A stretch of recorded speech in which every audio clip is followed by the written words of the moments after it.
At the tone, the broadcast will begin in 2 minutes, 30 seconds.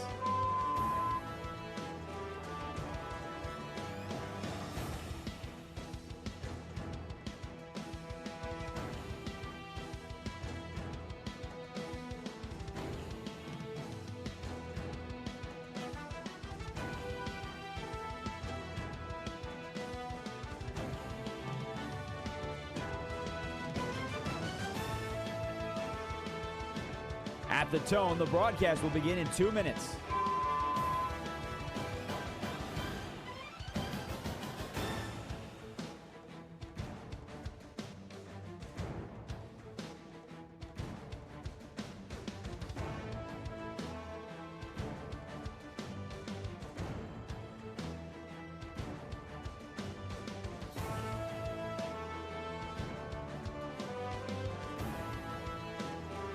At the tone, the broadcast will begin in 1 minute, 30 seconds.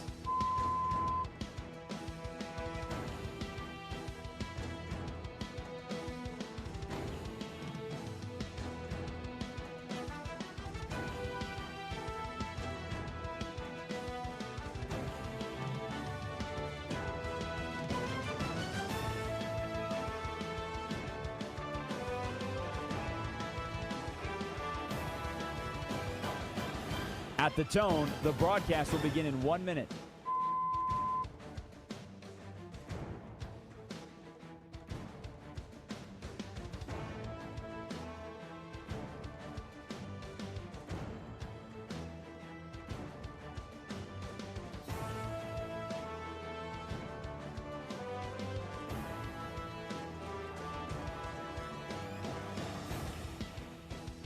Stations, this is your final time check. At the tone, the broadcast will begin in 30 seconds.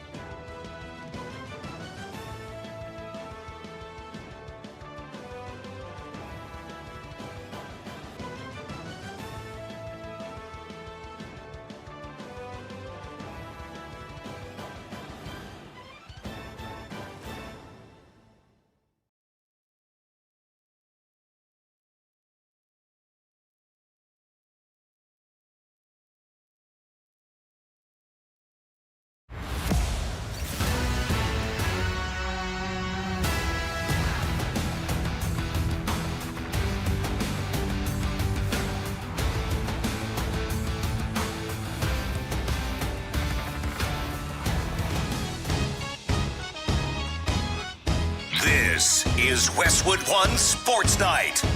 Here's Josh Graham. Don't look now, but 2 weeks from tonight, right here on Westwood One Sports, the Carolina Panthers will meet the Arizona Cardinals in the Hall of Fame game in Canton. And those two were precisely the teams that opened training camp today. But one team's start was unfortunately more noteworthy than the other today.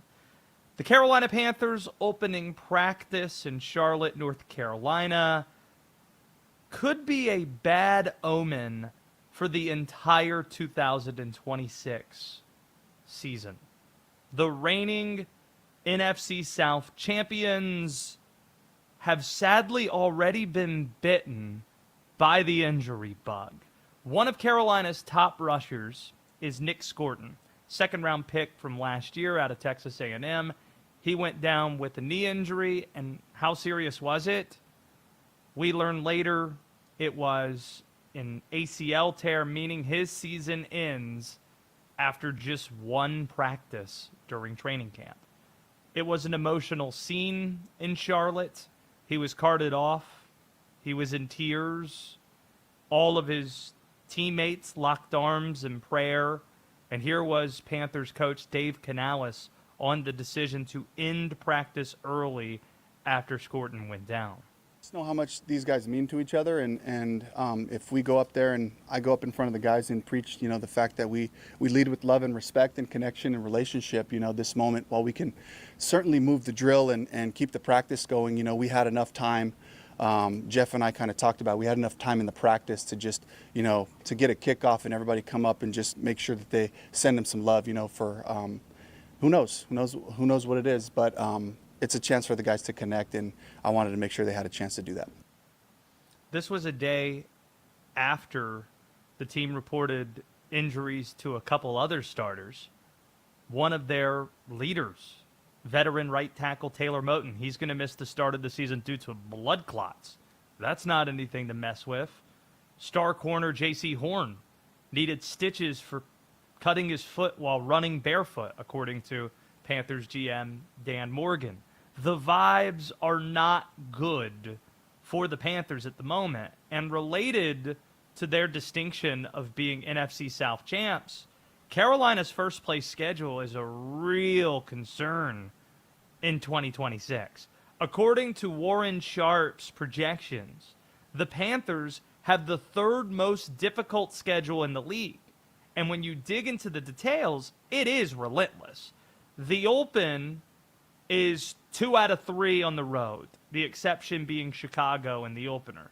Then you get the earliest bye that you can possibly get. Teams want buys late in the season, not early, especially with it being an 18-week season now. So you get the earliest bye possible. Out of that bye, you get 2 out of 3 on the road, at Philly, at Green Bay. You even close the season with 2 out of the 3 on the road. It's a brutal schedule. Meanwhile, Tampa, is going to be poised to take back the South after having their 5-year streak of winning that division snapped. You got reasons to be optimistic about Tyler Shuck and Kellen Moore down in New Orleans. You got the Atlanta Falcons, who feel good about Kevin Stefanski, feel that's an upgrade, and have some competition for Michael Penix in the form of Tua in that quarterback room. A lot of skill position talent in Atlanta. Ultimately, Carolina's fate is going to come down to its offense. You still have, despite Nic Scourton's injury, a lot of really good players on that side of the ball. Derek Brown, J.C. Horn, who's going to be fine. And you feel good about them, but Bryce Young is entering year 4. Didn't get a contract extension. C.J. Stroud also didn't get a contract extension as well, the top 2 picks from the 23 NFL draft. This is an important year for both guys, but namely Bryce, hey, you want to get paid? Show something this year. But don't forget about Chuba Hubbard and Jalen Coker as well, the running back and wide receiver. These are 2 guys that Carolina decided to give extensions to, give some money to. If they don't take steps forward, it could net bad results. In other words, who do you trust to produce other than the rookie of the year in the NFL last year, Tedoroa McMillan? That's the question with Carolina. Even though team owner David Tepper called the Panthers, quote, a championship team, close quote, at an event with Roger Goodell earlier tonight in Charlotte, this looks like a 7-8 or a 7-8 win football team. 7-10, 8-9 like they were a year ago. 6 feels too light, 9 feels like too many. That's what the Carolina Panthers look like, and a lot of it is schedule, and then it's bad vibes going into the season. Sadly, with a key player going down to an ACL tear day 1 of training camp practice. We've got Denton Day, who's the producer of this program. Oliver is taking your calls today, 310-840-4910. How about this? In about 10 minutes or so, maybe 15, we're going to be joined by Nick Pappas. He is the NFL's Director of Fields. And why might we be talking with the Director of Fields from the NFL? The World Cup final was played in an NFL stadium Sunday with natural grass that in the fall will have artificial turf. You got players via the PA asking for all 32 NFL stadiums to feature natural grass, getting rid of turf altogether. 15 of the 30 NFL stadiums will have turf coming up this season. And there's a debate going on of grass versus turf And Nick Pappas, that is his specialty. And that is his job. And he's going to be joining us from the league in the next little bit, so make sure you're around for that. This segment sponsored by Progressive Commercial Insurance, protecting small businesses with affordable coverage options. Get a quote today at progressivecommercial.com. Today was also the close of SEC football media days down in Tampa. Hard to say that with a straight face. Tampa? Really? Okay, got it. On the final day of SEC football media days, LSU was one of the featured teams, and LSU isn't just the most interesting team in the Southeastern Conference. They're the most interesting team in all of college football. Frankly, we don't even know who's a close second to them. No team in the SEC has the range of possible results that the Tigers do. We won't be surprised if they win the league. Lauded as college football's most expensive roster this offseason, you can make a case for the elite talent that they have. There's a chance they have more talent than anybody else, Texas included. But so much is new with LSU that you also could say this team's 8-4, and you probably shrug as well. All right, well, won 7 games last year, 8-4, okay. That probably makes sense. They do have 60 newcomers, obviously a brand new staff. And as we know, continuity and chemistry, these are real factors in college football, or just football in general. Commanding this type of talent, though, is why Lane Kiffin left Ole Miss to take this job. Not because of the crazy, hokey things that he said in a Vanity Fair story or some of the other weird justifications. He actually put it pretty well today. Here he was in Tampa, Lane Kiffin, making the point of why he feels affirmed in his choice already. I didn't really want to say it, but, when you talk about the changes of places, somebody said it the other day. They said, like a month ago or whatever, they were like, well, he's been here 6 months and he's had more 5-star signees and commits than he did in the previous 6 years combined.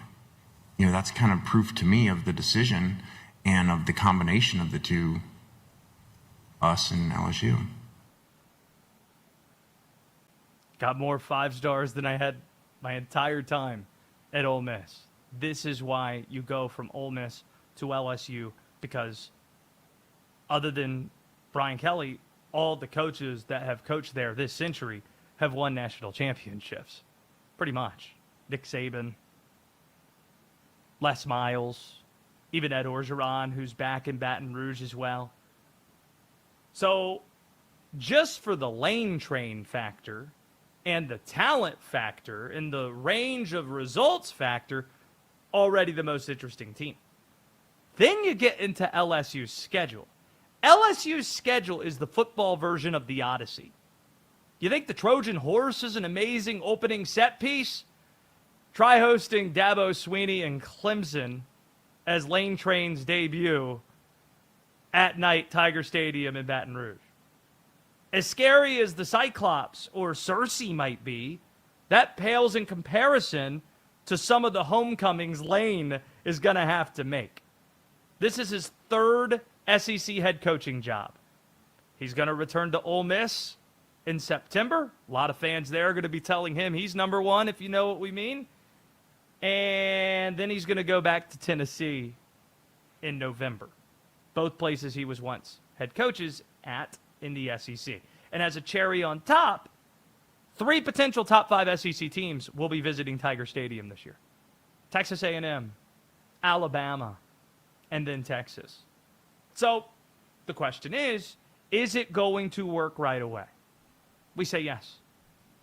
Because while we highlighted some of the most difficult games on LSU's slate, they also get to play perhaps the 3 worst teams in the league.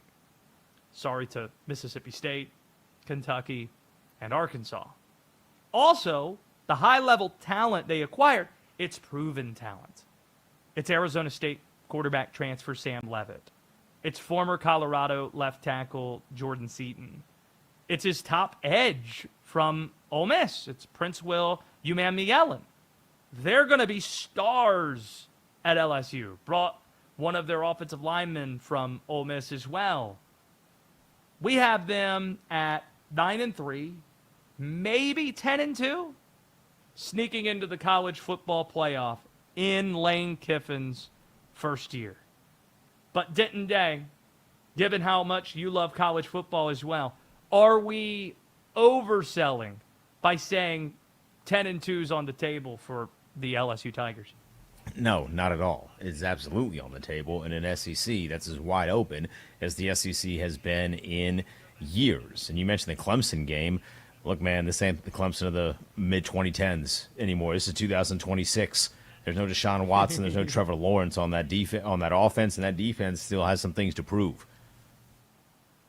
No question about it. And the one thing you don't look forward to about the Clemson LSU game is how crazy the reaction to that singular result is going to be. Because when you look at, we don't have top 25 rankings yet, preseason polls not out, but if you look at marquee matchups in week 1, we'll save you the time. There aren't any. The SEC usually plays cupcakes in week 1. Shout out to Auburn. Alex Golesh's debut as Auburn's coach. They're going to be playing Baylor. That's probably the second best game on that Saturday. Boise State, Oregon, maybe, but Boise State isn't going to be all that great this year. That's what you got on the opening Saturday. We just brought up the two best games other than Saturday night Clemson LSU. It's so obvious where game day is going to be and what the signature game is going to be that when we were at the Final Four in Indianapolis, hanging out with college sports media, everybody, when they were departing after the championship game, said, "We'll see you in Baton Rouge in the fall." Oh, we know we'll see you there because there's nothing else. On Sunday, you have some games that Labor Day weekend. Louisville, Ole Miss. Notre Dame's going to crush Wisconsin at Lambeau Field. SMU, Florida State. Yeah.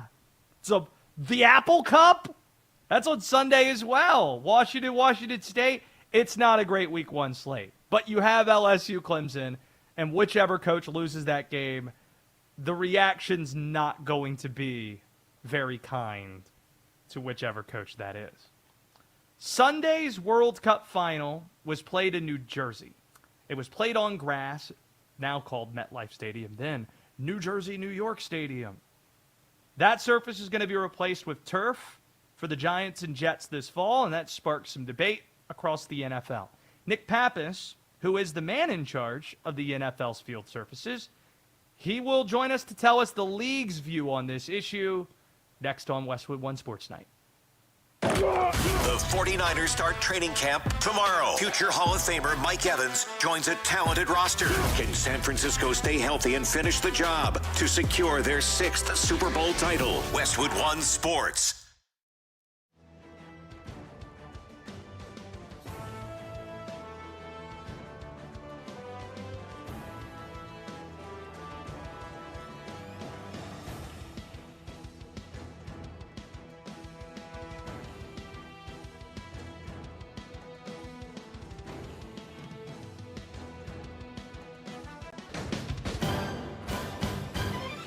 At the tone, the broadcast will begin in 4 minutes, 30 seconds.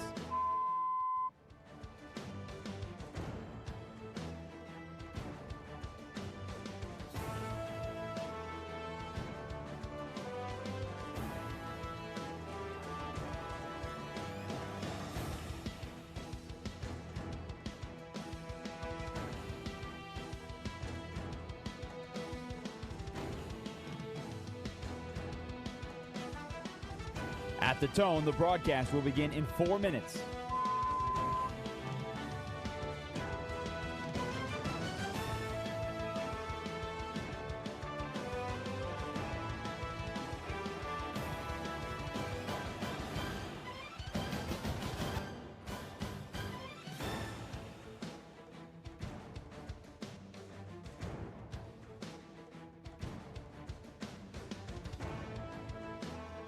At the tone, the broadcast will be in 3 minutes and 30 seconds.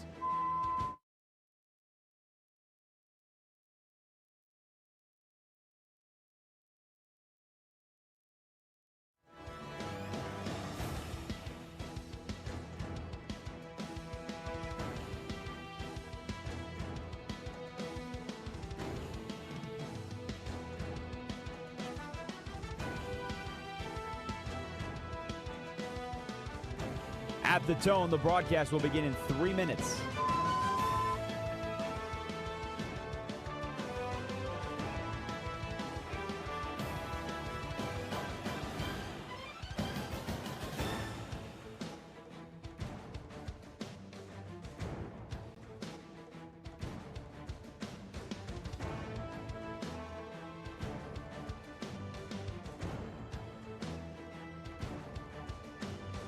At the tone, the broadcast will begin in 2 minutes, 30 seconds.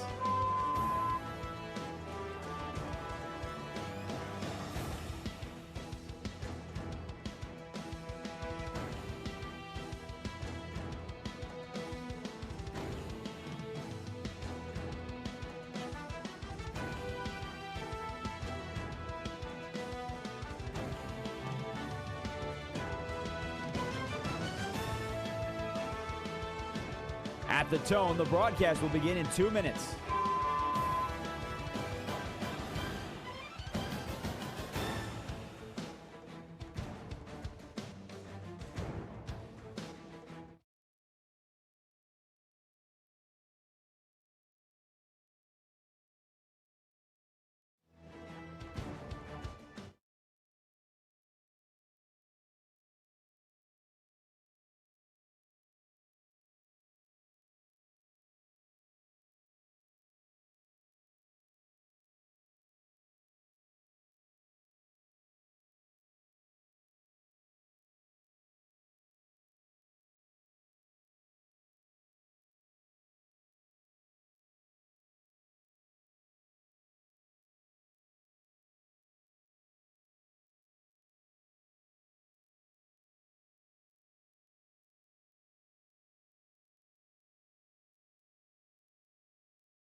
This is Westwood One Sports Night.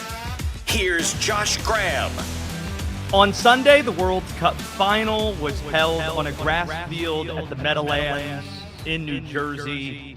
For NFL games, of course, this fall, that stadium is going to then have artificial turf, which has been a point of conversation for players across the NFL, who through the PA has made their stance known that they would prefer grass at NFL stadiums across the league. So who better to talk to about this subject than the man who literally is in charge of playing surfaces across the NFL? That is the league's field director, Nick Pappas, who joins us now. Nick, what is the biggest misconception that the casual fan or maybe players might have about this issue?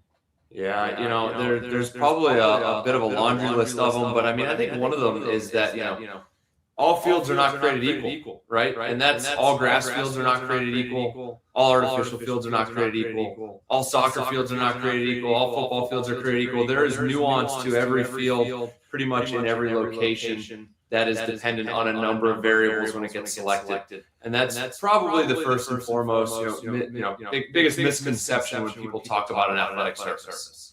You hear a lot about injury stats. That's what players will bring up. Being in locker rooms for the last dozen years or so in the NFL. That's what guys will bring up. What do the statistics tell us about injuries, grass field versus turf fields? Yeah, if you look at the more recent statistics, I'm talking over the last 5, 6, 8 years since 2018. The way the league and the NFLPA have looked and assessed injury metrics. It comes from a third party back to the NFL. Obviously, the NFL having one of the most robust electronic medical record systems when it comes to tracking injury data, where it happened, when it happened, what athletes were wearing. Right, we have a lot of data to look at, and we do that alongside the NFLPA, and we have a third-party group that provides us injury rates in a number of different ways when we look at it. So when we look at the non-contact lower extremity injury rate for playing football, when we divide it out by surface, we see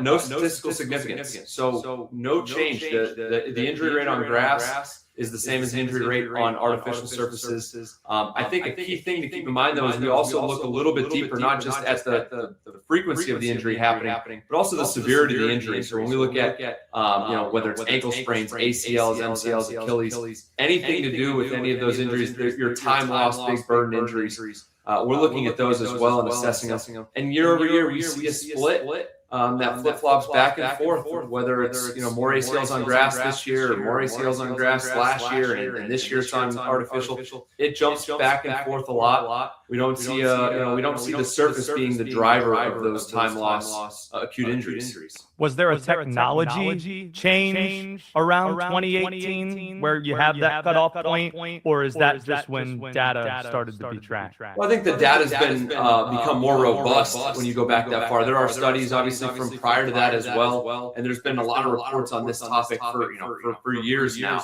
But we've seen our standards continue to improve. We've seen the mandatory practices evolve, which is the standards that are set between the NFL and the NFLPA through our Joint Service Committee. Those are the standards that are in place to ensure that when a player plays on a football field, an NFL field, during any organized NFL practice or walkthrough or game, whether it's at a practice facility, a neutral site like an international location, or a team-selected neutral site, or a game day facility, those fields have all undergone some sort of testing to ensure they're compliant with the NFL mandatory practices. It's Nick Pappas who's joining us, NFL field director here on Westwood One Sports Night. The two popular lines we've heard on why grass might work for the World Cup, say, this summer, but not football in the fall. One seems to make a lot of sense. The other just need an expert to kind of flesh it out. But starting with the one that seems to track climate differences in the fall versus the summer, especially when you're talking about cold weather cities like New Jersey and Cincinnati or Buffalo. But you tell us why or why not might that be? Yeah, I mean, climate's a huge variable, right? Whether you're talking, what we just saw with the World Cup was something that happened in what we in North America would consider our prime growing season. The indoor stadiums aside, of course, because that's a bit of its own microclimate. But when you look at, sod preparation, obviously sod farms were selected in appropriate regions that could prepare grass for this tournament. Growing in June and July is obviously an advantage when you're talking about warm season grasses. On the indoor side of things, they went with cool season grasses to leverage that climate control inside the building, trying to set that air temperature down to 72, trying to provide whatever supplemental light, right? Your climate is a big piece of it. When you look at the NFL schedule and it spans, a little over 6 months from August through February, obviously we've got some much more challenging locations and challenging time of year. And not only do you have to be considerate of where the game day stadiums are, but you also have to be considerate of where your possible sod farms are in relation to those facilities. So how they get their grass, when they get their grass, what does the grass look like at any time of the year? What is the preparation period?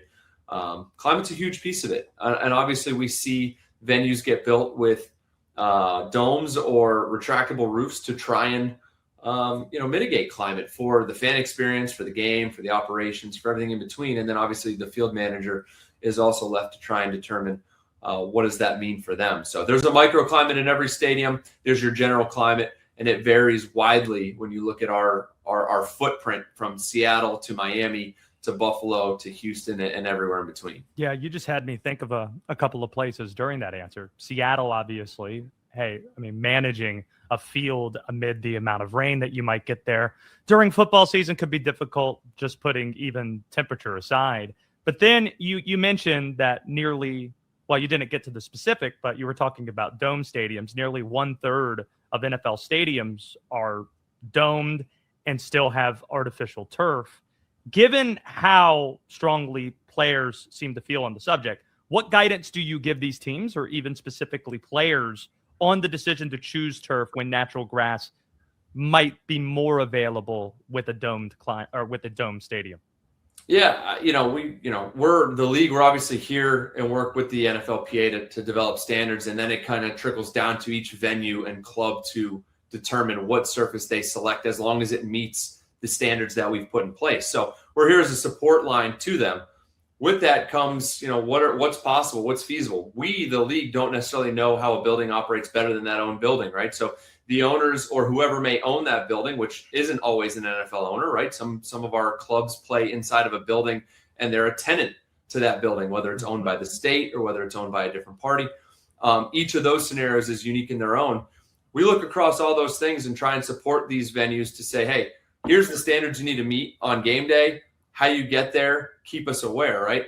Obviously, the question becomes, well, we just saw grass inside these buildings. Why can't we make it work in the NFL season? And the question is, maybe we can in some instances, right? There's feasibility studies that could be done. Things need to be looked at. You really need to understand not just your grass perspective, not just your climate perspective, but also how are you going to bring that product in and out of the building? How are you going to get grass fields in on the frequency that they may need to be replaced at? Can it hold up to the NFL play that we saw soccer with the World Cup, right? Two very different sports, ultimately driving very different usage patterns and demands on the playing surface. Is it possible to be able to put grass in? Do we just need to replace it more frequently inside these buildings? And if so, I think one of the key questions is, are we delivering a surface on game day, even if grass, that is better quality than what your highest quality artificial surface could be? And I think that's something people need to keep in mind. We don't want to go out there, and we've obviously heard from the union say this as well in a way. We don't want to go out there and all of a sudden deliver grass that's substandard to what could have been delivered, either if it was planned differently or if it was an artificial surface. So ensuring we deliver the right surface for game day in the right location is critical. And how we get there, there's a few ways to kind of get that done. With that in mind, let's turn our sights ahead. Right here on Westwood One in week 1, the LA Rams meet the San Francisco 49ers for the first ever game in Australia.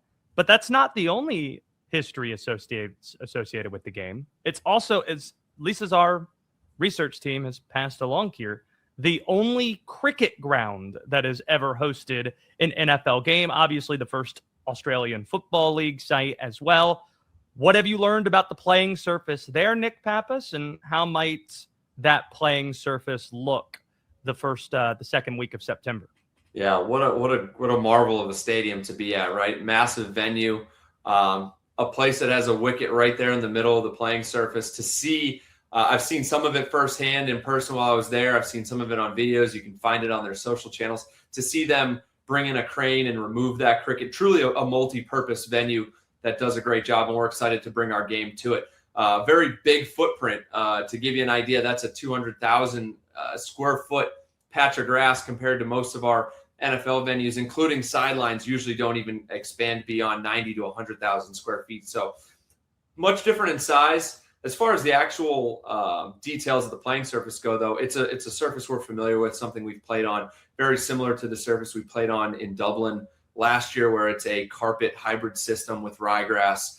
It is grown locally to the stadium, which is fantastic. They've got an exceptional crew managing that, and I've been in close contact with them regularly, and I'm excited to get down there and put our mark on that stadium.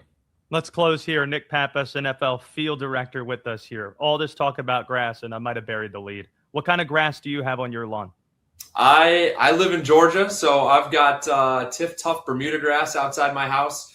It's probably full of weeds and never looks as good as I'd like it to look. But it's there. My kids get to go out and play in it, and I try to do my best to at least keep the backyard in shape for my wife and kids. But hold one sec. How qualified are you to give advice to your neighbors about their lawns? Because I'd imagine you get those questions the same way sports talk hosts get peppered with fantasy football questions this time of year. Yeah, look, I consider myself to have an expertise in sports field management, lawns, residential, commercial. You get outside of that, I stay in my lane. I do what I can, and I do the things I can, but I don't want to be the blame on the street for when someone else burns their yard up. Nick Pappas, anything NFL works for us, and this is such a fascinating conversation, especially given the World Cup coming to an end earlier this week. More than anything, training camp now underway some places. It means football's close, which means you're going to be busy. Thanks for making the time. Appreciate it. Thank you. You got it. There goes Nick Pappas. And that's a good reminder that football is back. Celebrate as teams across the NFL take the field for Back Together Weekend, presented by YouTube TV.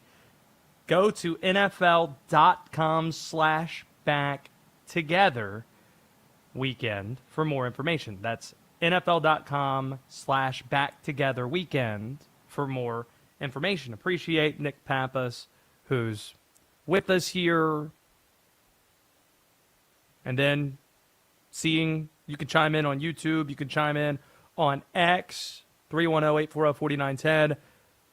Busker Ha writes in it. Players want it. All of this is moot. Yeah, so if the players want it, that means that it's just going to happen, right? And then you see a lot of the reaction being, well, no, the owners, they obviously have final say on it, but appreciate him answering questions that might be difficult or unpopular to answer. D-Day, see if you can find an image already for these uniforms. We've got breaking news. Maybe this is probably going to be better as a tease for us to get to. Nope, we got it now. Denton's all over it. For those watching on YouTube and on X, we have new alternate uniforms released for the NFL's frontrunner. You have, for those who are just listening, you have what is described as fearsome white. It's like a color rush uniform where the Rams have, rather than the gold horns on the helmet, they're white. White pants, white jersey. You have the blue numbers, no gold on it whatsoever. A very clean look. And then you have Classic Soul, which is essentially a yellow color rush uniform that, honestly, don't know which of the two we prefer. For the historic element, probably the fearsome white is the better of the two. If we are to assume that it's gold pants as well as gold shirts. But Denton Day, do you have a preference between these two uniforms? This just dropped in the last half hour. I mean, the white one looks objectively better. They probably definitely could have come up with a better name than Fearsome White. It's very odd. See, it's about the Fearsome Foursomes, or the Fearsome Foursome from the 90s. Or not the 90s, the 70s. That's what it's a play off of. And I think they were the Fearsome Foursome. Yep. They were the Fearsome Merlin Foursome, Olsen. but just the name Fearsome White. I don't know that if you wanted to really honor the Fearsome Foursome, name them the Fearsome Foursome. I don't know that honoring somebody like that is the way to go. Yeah, because those are the uniforms that kind of, or the color scheme that matched what Merlin Olsen and Deacon Jones wore way back in the day. So maybe you're right that the name isn't all that great, but good job, good effort, at least in attempting to do something cool. There you go. You got two alternate uniforms that just dropped tonight in the NFL, and we'll use that as a segue.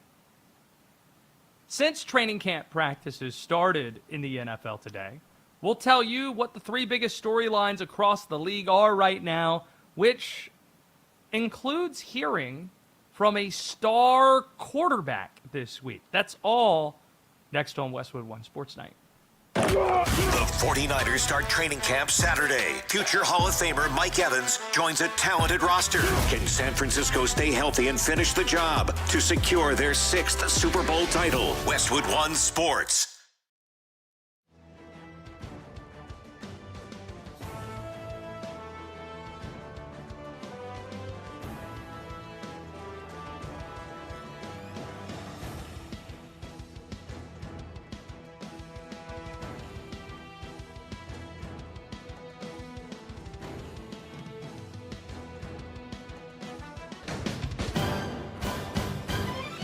At the tone, the broadcast will begin in 4 minutes, 30 seconds.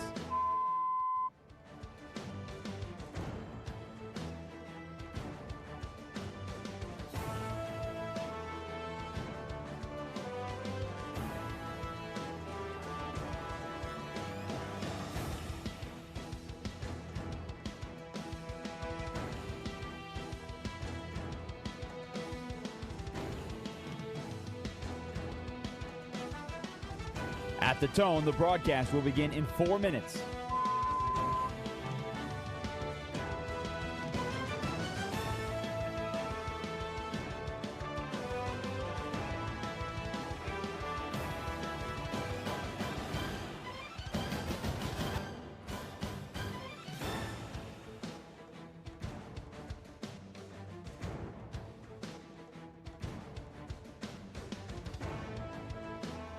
At the tone, the broadcast will begin in 3 minutes and 30 seconds.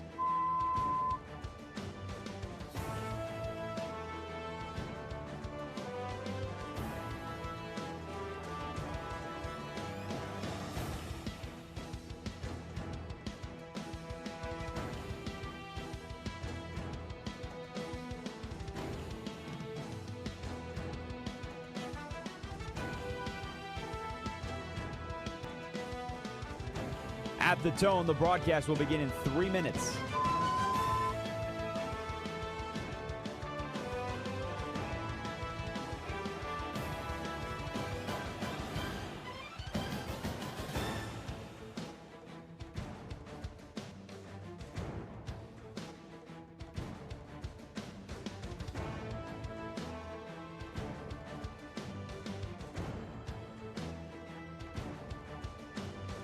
At the tone, the broadcast will begin in 2 minutes, 30 seconds.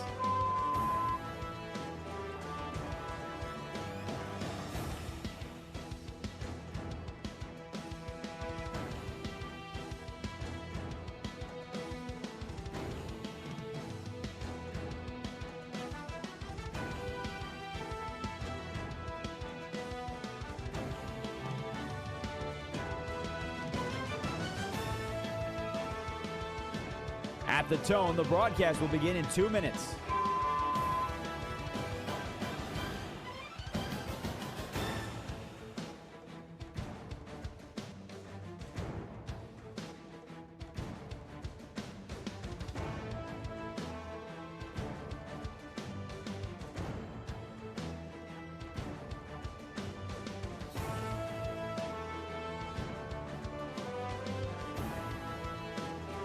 At the tone, the broadcast will begin in 1 minute, 30 seconds.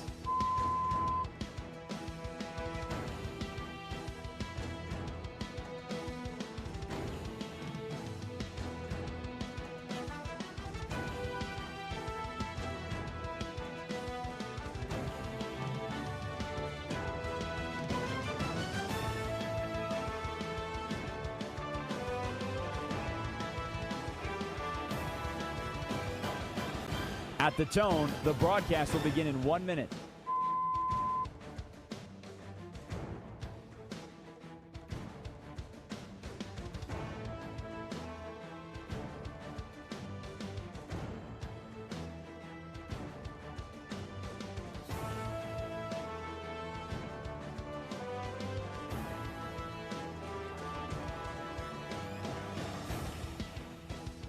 Stations, this is your final time check. At the tone, the broadcast will begin in 30 seconds.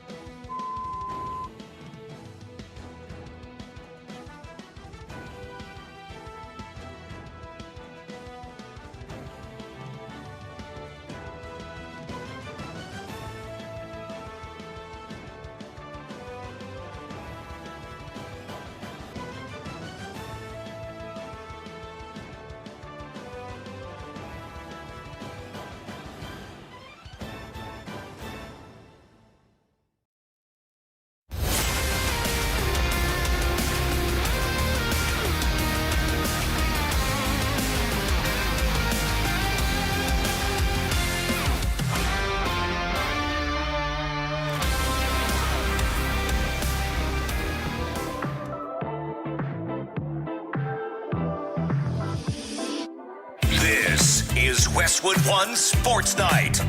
Here's Josh Graham. NFL training camps are already underway. So it's only right that we hit on the biggest stories heading into NFL camps. 3 standouts. The biggest storyline in the NFL. The quarterback battles that we have in front of us. Namely, there are 3 noteworthy quarterback battles that fall under the umbrella of QB competitions, top storyline heading into NFL training camp. Shedeur Sanders versus Deshaun Watson in Cleveland is probably the most noteworthy QB battle in the league. And what makes this fascinating, the fans in Cleveland almost exclusively want Shedeur Sanders, while team sources are telling all these reporters everywhere that Deshaun's been better during OTAs and that the league is expecting that Deshaun's going to be the Cleveland Browns starting quarterback. He's seen to be the front runner. But as Shedeur said in an exclusive interview with Apple this week, his confidence going into training camp and into year 2 is unshaken. That's all that matters, is just displaying it for the world. Yeah. You know, it was just a tough year last year. So all my expectations, when I look back, I'm like, dang, at least I made it through there. At least I made some crazy plays out there. So it's like I got it in me. All I got to do now is just show everybody else. At least I made some crazy plays, says Shedeur Sanders. Polarizing player. Shedeur versus Deshaun Watson. Couple of polarizing guys in Cleveland.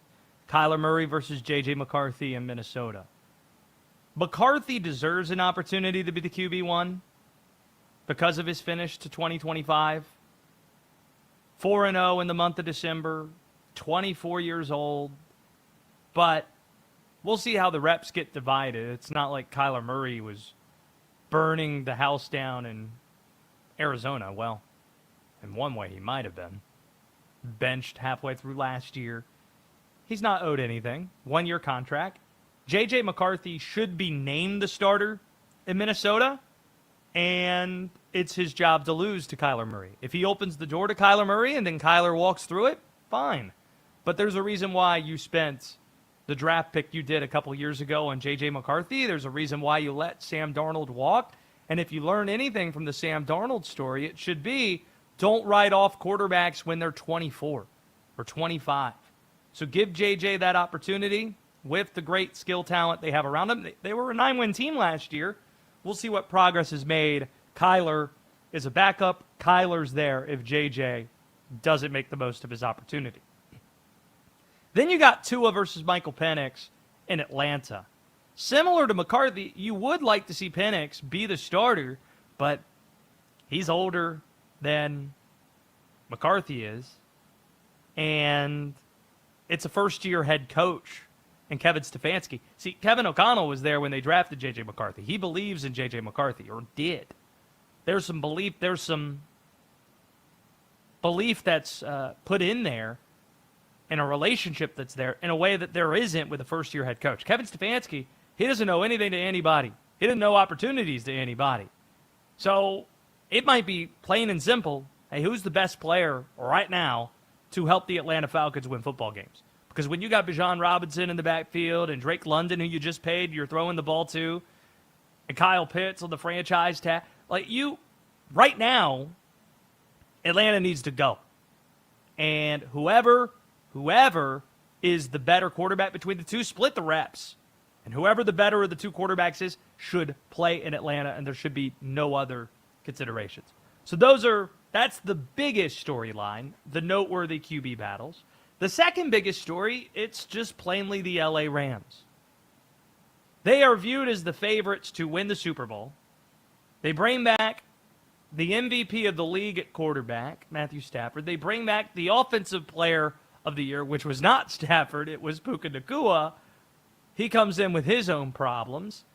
The biggest acquisition made this entire offseason was Myles Garrett, who was the Defensive Player of the Year. So it's going to be fun watching him work with Kobe Turner on the D-line and Jared Fisk. Oh, and let's not forget about the potential of an Aaron Donald return to this team. They even announced new alternate uniforms tonight. So the LA Rams have been center stage. Center stage in the NFL, huge storyline, and they start practice on Saturday. We need to talk about the health of Patrick Mahomes as the third biggest story. His ACL and PCL tear in Week 15 was the first major injury of Patrick Mahomes' pro career. He sustained it December the 14th, underwent surgery on December the 15th. Recovery is projected to take 9 months. The Chiefs opener is as late as it possibly could be. Monday Night Football, Week 1 on Westwood 1, September 14th. 9 months to the day that he had the ACL, PCL tear. It'll be the Broncos and the Chiefs at Arrowhead. Patrick Mahomes is expected to be fully cleared for the start of training camp, albeit we have not gotten that announcement just yet. If Mahomes is healthy, the Chiefs, they should return to the playoffs. They should be a contender to potentially win the Super Bowl. If he doesn't look like himself, they're going to look a lot closer to the 6-11 team that we saw a year ago.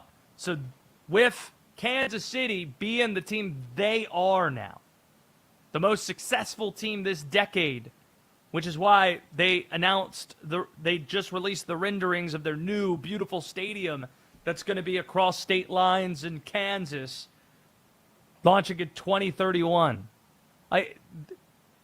The Chiefs, you got Mr. Taylor Swift that's catching balls for Patrick Mahomes. You got Andy Reid.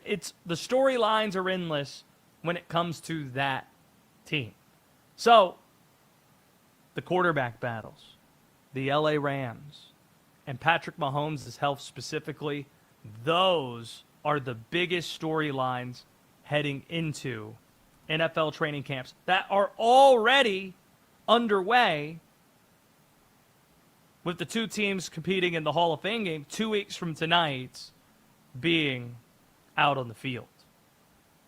We remind you that the American Red Cross needs blood donors. Now, make your appointment today. The American Red Cross. D-Day, we put this in order while you were on vacation. We did not want to bother you while you were on the cruise. But I've made a personal proclamation that was very well received by people who have become annoyed in basketball circles. LeBron James is banned when I'm hosting this show until he picks a new team. So if you had LeBron booked for tomorrow's program, tell him we're busy. Sorry. Nope. Unless he wants to pick who the new team is, we are banning LeBron James conversation on the show until he makes a decision. At least for us, this is our way of servicing our audience, D-Day, because everything interesting that's been said on the subject has already been said. There's nothing left to be said until he picks a team. He started trolling all of us last week by going on stage multiple times, saying there are Easter eggs out there as if he's some basketball Taylor Swift. And we are encouraging sports talk hosts across the nation. I know, July, it's peak LeBron versus Jordan month. But we're giving that up. We're making sacrifices for the good of the audience and standing on principle to say, LeBron James, you banned. Hashtag LeBan. LeBan. No LeBron James conversation on this show until he picks his new team. So I just wanted to make sure you knew that. And Oliver, you need to know that as well. So if anybody tries to call in about LeBron, you could tell them you could try, but let them know about hashtag LeBan and what might happen if they try to talk about LeBron on the show. What will happen? That's where we're at. I got a text Rich Paul, by the way. had him booked, and now he's not going to be here tomorrow. Well, just tell him to pick the new team. That's all you got to do. Just pick the new team, and then the ban, the hashtag LeBan, will be up.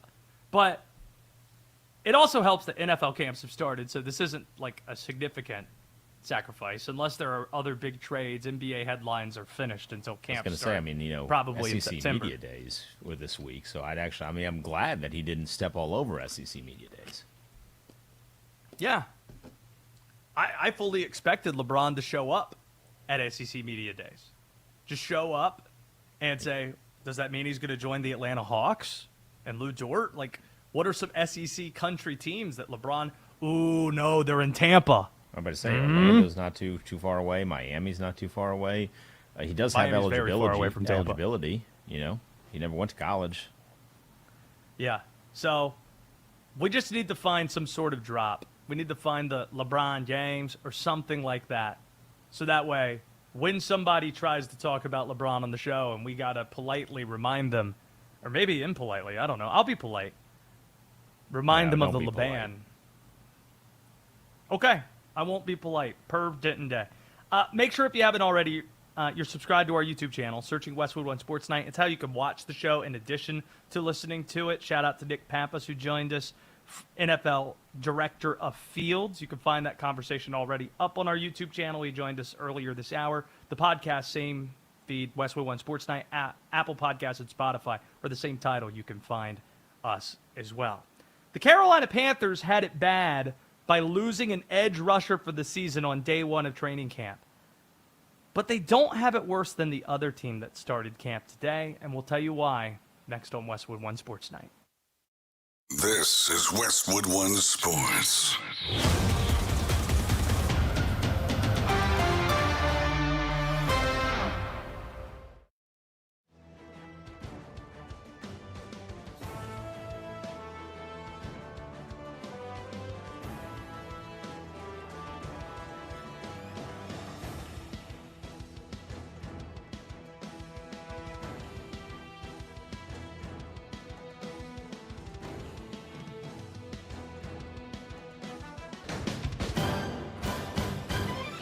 At the tone, the broadcast will begin in 4 minutes, 30 seconds.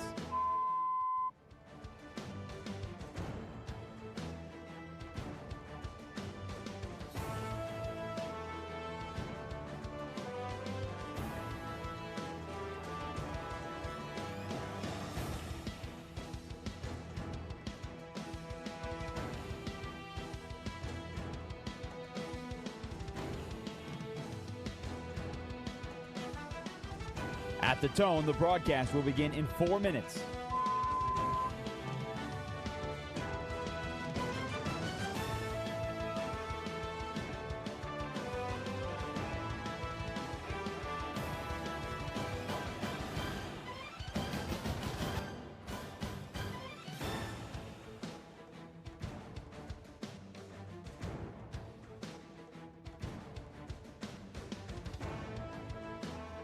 At the tone, the broadcast will be in 3 minutes and 30 seconds.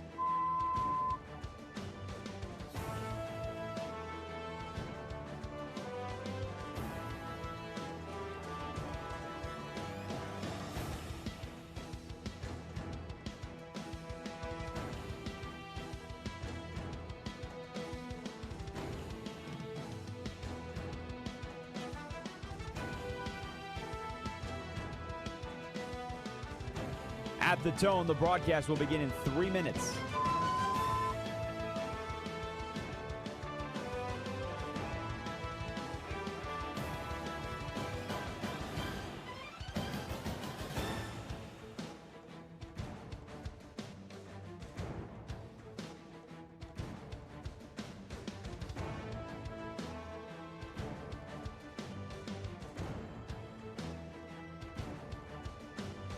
At the tone, the broadcast will begin in 2 minutes, 30 seconds.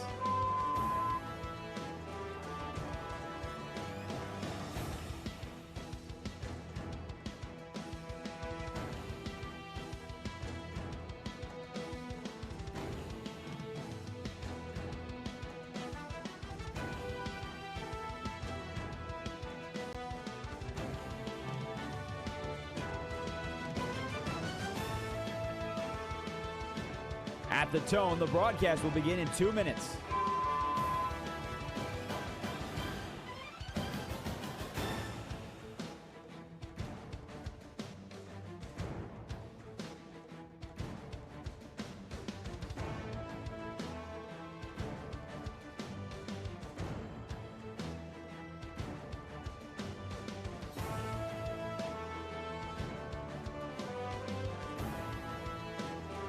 At the tone, the broadcast will begin in 1 minute, 30 seconds.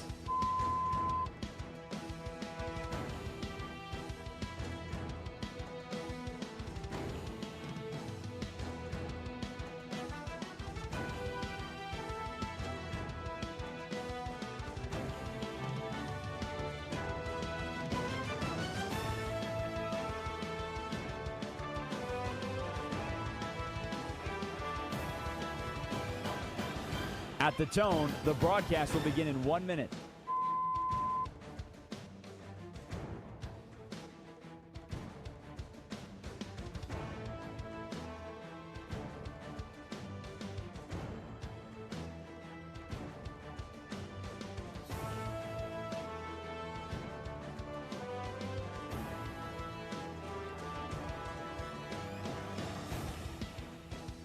Stations, this is your final time check. At the tone, the broadcast will begin in 30 seconds.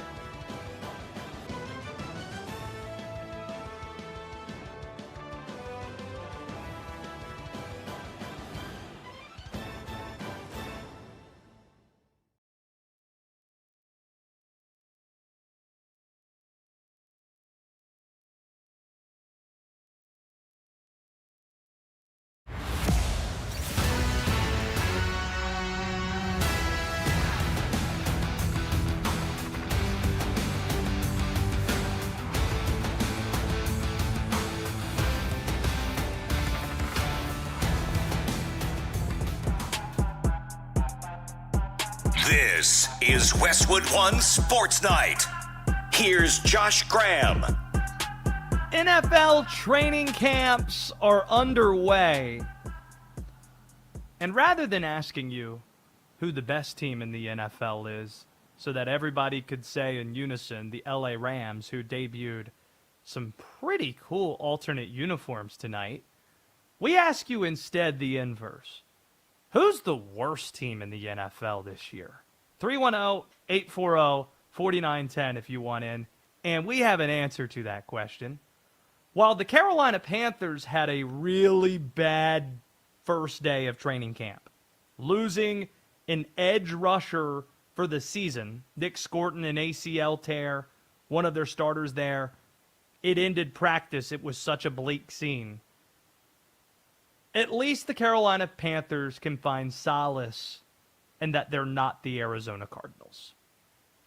The Arizona Cardinals, the other team that opened up training camp today, they'll meet in the Hall of Fame game 2 weeks from now. No NFL team had a worse offseason than the Arizona Cardinals did. Is it even close? You got the Jacoby Brissett contract embarrassment that has teams across the league pointing and laughing at just how cheap and dysfunctional this franchise is. He's viewed as their starter, yet ranks 32nd in salary behind guys named Ty Simpson, Marcus Mariota, and Davis Mills. All that he's looking for. He's guaranteed hit is $1.5 million. That's it. $1.5 million. He's looking for 5 to 6 guaranteed $1 million for a starting quarterback in this league, perhaps. Clearly, Arizona's best player, Budda Baker, agrees with this. He posted this recently on X, quote, "Just want bro to get his bleep done. He's not asking for what you think. Bro is asking for below the bare minimum. Let's just get it done," closed quote. Budda Baker then said this after learning prior to practice today that Jacoby Brissett would, in fact, be practicing with the Cardinals. You know, some things were slightly said. That's just how I am. I just want everyone to be on the field. If you're signed with the Arizona Cardinals, be on the field, get work in, grind, take it one day at a time, and, whoever's with the ones is with the ones. But at the end of the day, you're only going to get better by practicing. So just the ability to have him even practicing, that's going to be good for him. So Jacoby Brissett, congrats, is practicing. Doesn't seem he has a new deal. That's an embarrassing headline. They didn't really add anything in free agency. Last week, a personnel director was suspended for allegedly giving draft information to gamblers, an act so stupid it kind of explains what they did with their draft picks, because the Arizona Cardinals had the worst draft in the league too. Despite having needs at premium positions, Arizona decided to draft a running back at number 3 overall. And given what slotted salaries are in the league at the top of the draft, namely, Arizona gave Jeremiah Love the most lucrative contract in NFL history that a tailback has received. So you want to talk about how crazy it is to take a running back at 3? It's already nuts for Arizona because they have other needs. It's like buying a Porsche when you struggle to make mortgage payments. But on top of that, taking your running back that high, you just gave a contract, the most lucrative contract at that position in NFL history, to a guy who's never played a snap in the NFL. Doesn't seem all that smart. Seems to be right on track with Arizona Cardinals football. Then with their high second-round pick, Arizona selected an offensive guard. Again, premium needs for this football team. Yet, you're drafting a player at a position, all due respect, you can find stopgaps for on the waiver wire. Good teams do that. It got worse in round 3. You selected Miami quarterback Carson Beck. Want to be charitable to Carson Beck. Want to be charitable. Went to the national championship game with Miami. Wasn't the greatest quarterback draft. When you're a rebuilding football team that has Jacoby Brissett and Gardner Minshew competing for the starting job, why would you draft a quarterback with one of your top 3 picks when next year is one of the great quarterback drafts, supposed to be one of the great quarterback drafts we've seen in modern history? The moment they made the pick, it seemed like a wasted third-round selection on Carson Beck. A year from now, after the season they're about to have, we're going to be looking at that pick saying, oh, well, that was a waste. Didn't need Carson Beck. Don't know why they took it. It's a throwaway. And they could have drafted somebody pretty good in round 3, a high third-round pick. So what do we expect from the Cardinals this season? They're going to be, if we're being nice, one of the 3 worst teams in the league, if not dead last. They are the leader in the clubhouse for being the worst team in the NFL going into training camp.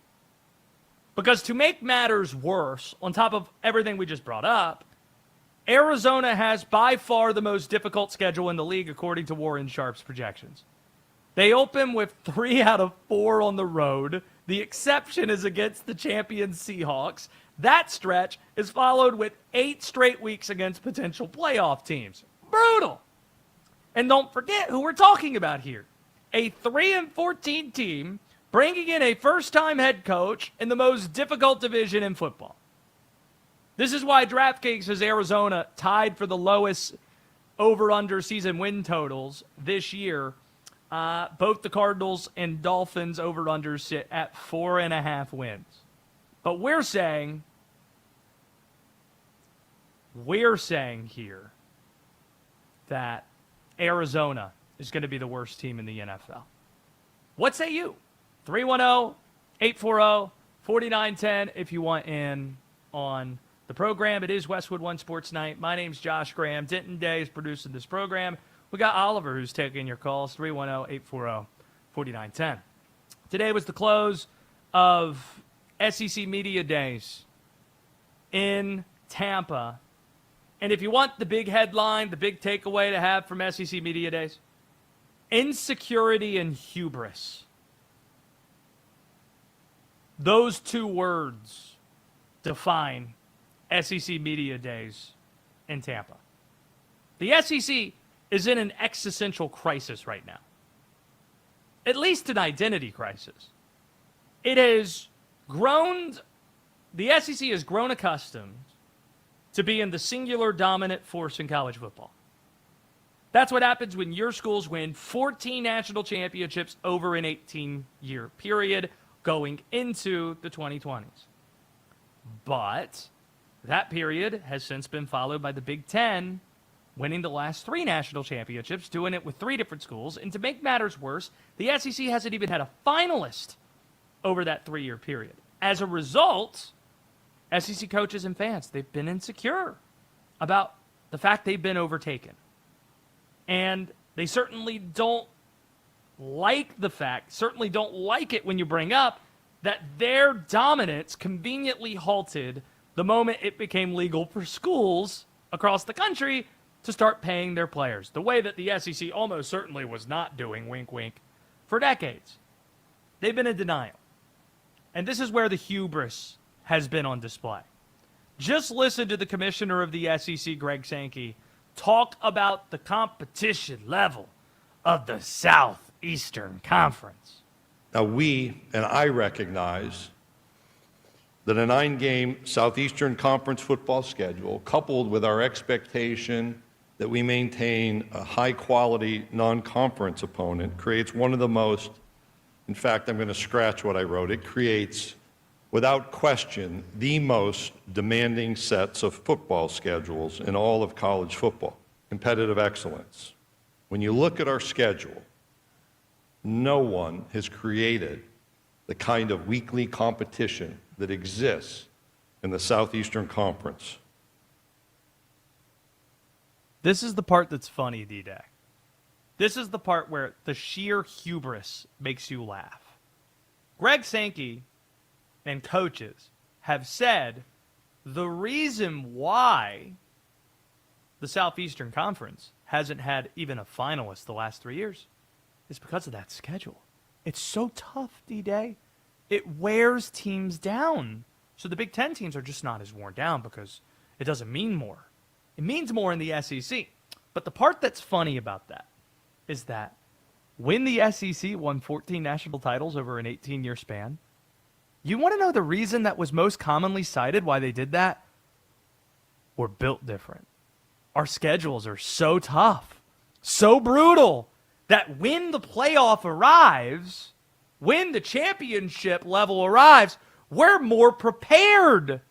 We've been built and trained for this moment differently than everybody else across college football. You see the circular nature of this? They become grifters. It's a shame, really, if you think about it. Grifters, that's a good word for it. But don't know how much weight it holds. But by the way, this is a story that needs to be talked about more related to the difficulty of the schedule. So Greg Sankey is what stands in the way from the college football playoff expanding to 24. All the other conferences want it. The SEC does not. And here's the part that's uncomfortable. You had the coaches committee saying that they were endorsing a 2014 model earlier this year. And last year, the SEC said they would be in favor of expanding to 14 or 16. That was part of the compromise when going to a 9-game conference schedule with their coaches. Hey, it's going to be a more difficult schedule, but we're going to have more teams in the playoff. We're going to have more playoff access. So Greg Sankey has kind of neutered his argument here when it comes to being the last person standing in the way of expansion happening. All the coaches were promised expansion when they agreed to go to the 9-game schedule. So if Sankey really believes, and here's the other piece with it, if Sankey really believes what he's saying, hey, nobody has more talent than the Southeastern Conference, shouldn't you want the most playoff spots possible? Like, if you were going to do simple math on this, okay, if we have more good teams than everybody else, then we're going to get more spots in the playoff with a more expanded field. And if we have more teams in the playoff, we're more likely to win more national championships.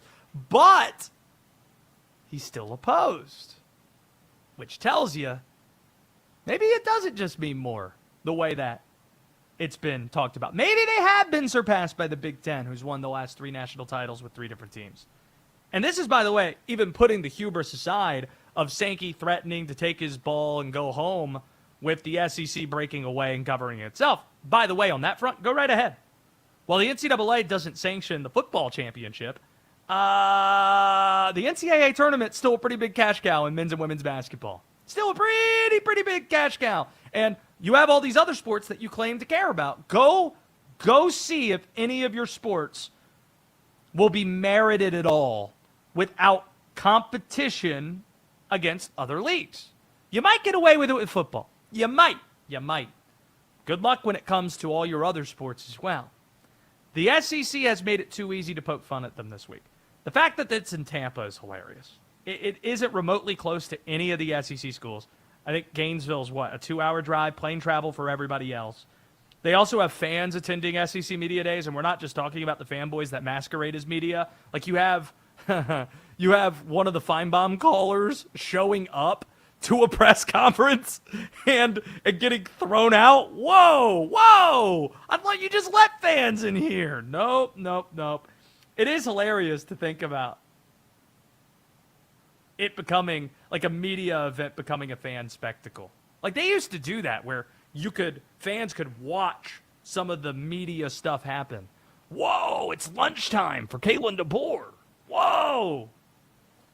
310-840-4910 if you want in on the program. Let's go to Ryan. He's in Florida, Pensacola specifically. Ryan, what was your takeaway from SEC Media Days? Well, I'm an SEC guy, so I want to first debunk everything that you just said. I mean, please. What's the point of playing regular season games if every other conference is going to play cupcake games every other week? They play 2 ranked teams a year. SEC teams are playing 5 or 6. Well, I mean, your non-conference, the SEC doesn't schedule more difficult non-conference schedules than everybody else. Look at your opening weekend. Look at the second to last week of the season every year. Like, if you want to go that path, like I think the ACC has the most difficult out-of-conference schedule because they scheduled the most Big Ten and SEC opponents, and also you have those built-in rivalry games with the SEC the last weekend of the year. So, like, if you want to go technical, the ACC actually schedules the most difficult out-of-conference games. But the part that I brought up is, again, which one? Hold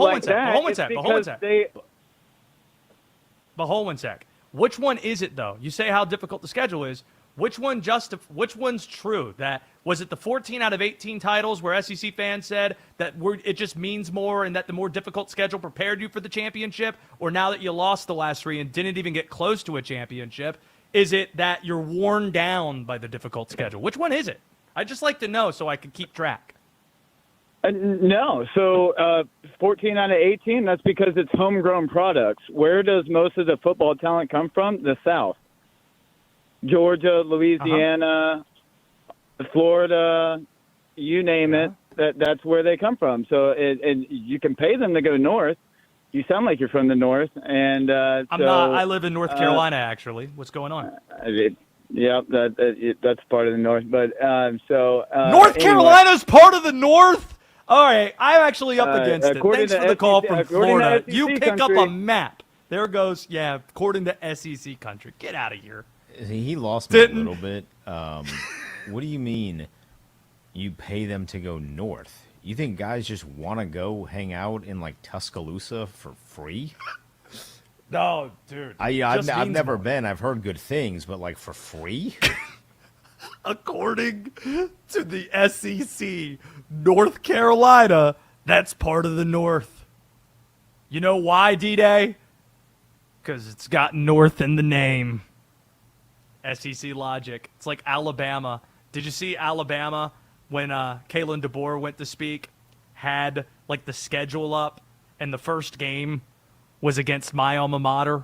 Eastern Carolina was written on the screen. Expecting SEC folks to spell right. It's or no geography. You're just holding too high of a standard. More of a disrespect to your school than no one. Never mind. I'm not gonna. I'm a nice person since I got back from vacation. I'm not gonna say it. Thank you. Really appreciate that. Go Pirates. While the NFL players want grass fields, citing safety, we spoke to the man in charge of the league's fields to get to the other side of the argument. What is it exactly? You're going to want to hear it next on Westwood One Sports Night. Patriots training camp opens tomorrow. A.J. Brown arrives with enormous expectations. Can the star wideout be the missing piece for Drake May and the defending AFC champions? Westwood One Sports.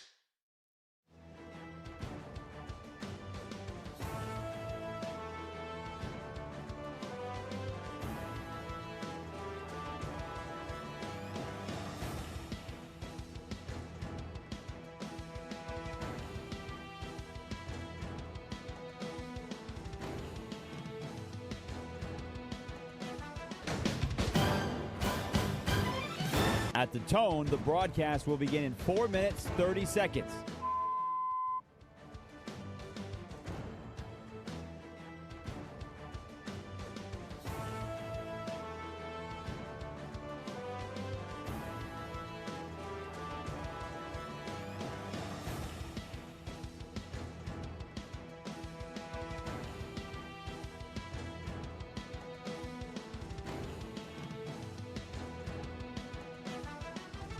At the tone, the broadcast will begin in 4 minutes.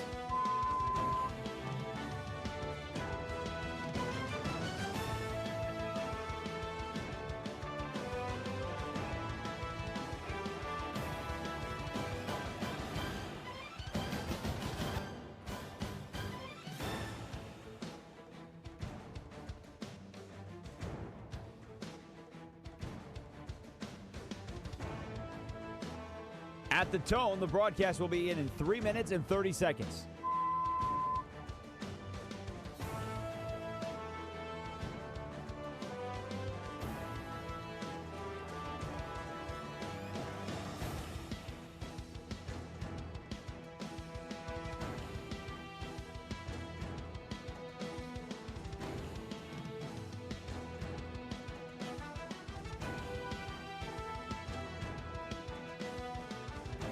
At the tone, the broadcast will begin in 3 minutes.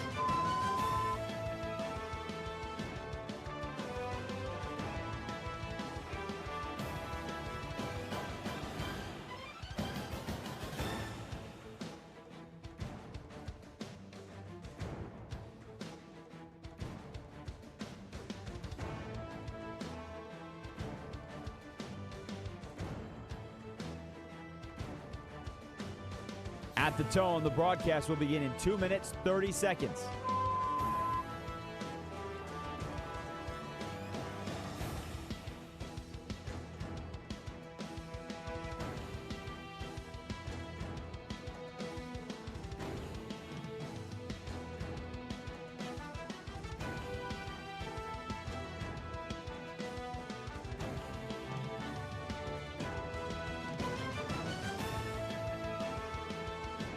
At the tone, the broadcast will begin in 2 minutes.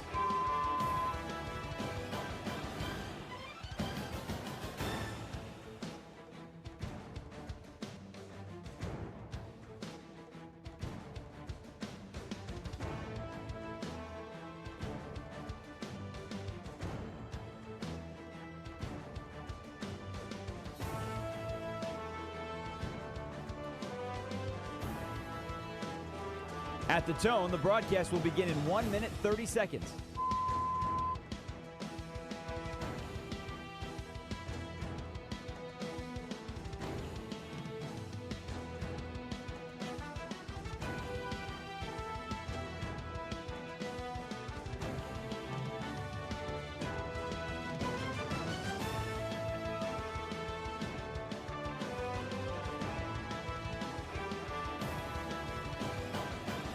At the tone, the broadcast will begin in 1 minute.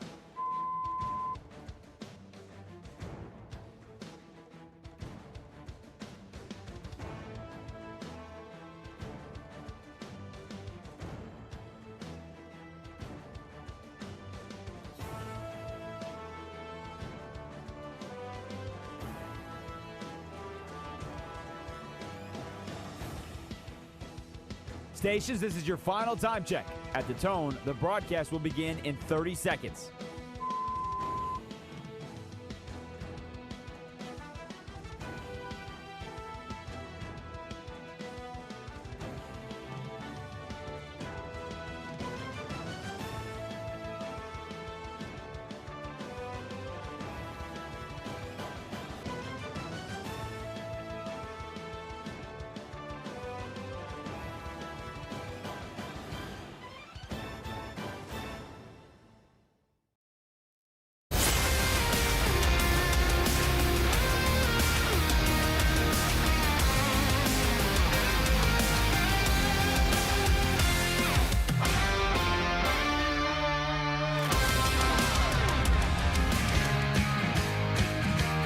This is Westwood One Sports Night.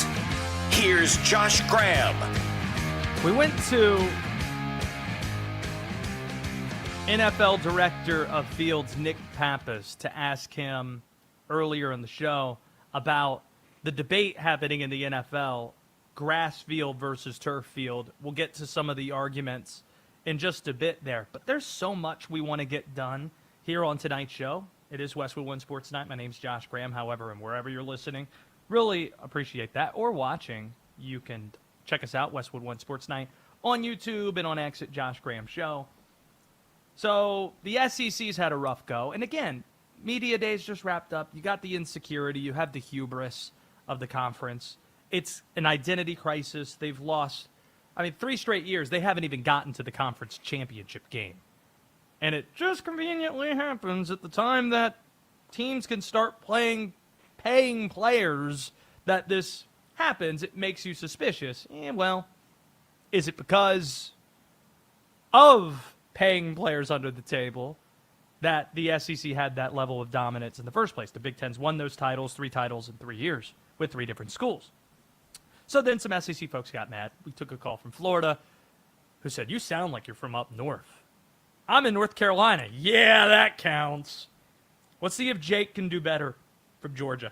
310-840-4910. Jake, go right ahead. You're on Westwood One Sports Night. Yeah, just was, you're talking about the cupcake games. What about the games in between? You're talking about an Indiana team that played who until they played a good team? They played Old Dominion, Kent State, Indiana State, Illinois, Iowa, somebody, and then and by the way, Oregon. I didn't bring up scheduling. I didn't bring up scheduling at all. It was the last guy who's talking about the SEC schedule. I care more about what happens when the championships are in play. And if you want to look at what Indiana did against SEC schools later on, including Alabama, you could probably say that they looked pretty prepared. They looked pretty prepared for that moment, wouldn't you say? I would imagine Alabama with their schedule is a lot tougher. They out of conference playing Ohio State, so that's SEC plus Ohio State that season. That's not like all the other teams they played. It's basically nobody. Again, this is not about who's scheduled. I wasn't doing Big Ten versus SEC scheduling. I'm just speaking. Pardon? They all count, though. All the games count, correct? They do all count, but the games that happen at the end of the year, they're the ones that decide who the champion is. And the SEC hasn't even been in the championship game the last 3 years. You can't say it just means more and then not even play for championships. You don't get to the end without playing all the other ones, though. You can't. It's a little easier path. Okay, what is your point exactly? Obviously that's the case. But everybody else that does play in the championship games, they did what was necessary to get there too. Obviously. I'm not taking away from anything from Indiana, but when I hear cupcake games and that doesn't. They basically play them all year. So I got you. Appreciate the call, George. Good to hear from you. The other thing I want to talk about is it time. Major League Baseball, we're 10 days away from the trade deadline. 10 days away. And there's a team that it might be too soon to bring this team up, but we're going to do it anyway. The Detroit Tigers. Put up or shut up time. This is a team that has won 5 of their last 6 series, including a sweep of the Yankees. And when you look right now, they are 4 back of the wild card, came back from a 2-0 deficit in the 7th tonight to beat Kansas City. And this weekend, Kansas City's awful. You got Scooble Friday night, Mize Saturday, Framber Valdez Sunday, every bit in contention.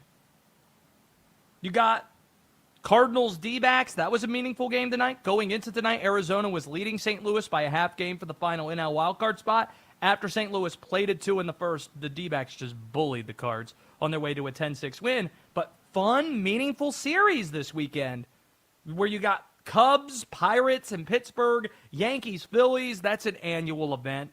You know Philly's going to be a zoo for that. Don't sleep on Cleveland and Tampa, 2 of the 5 teams in the American League that have winning records right now.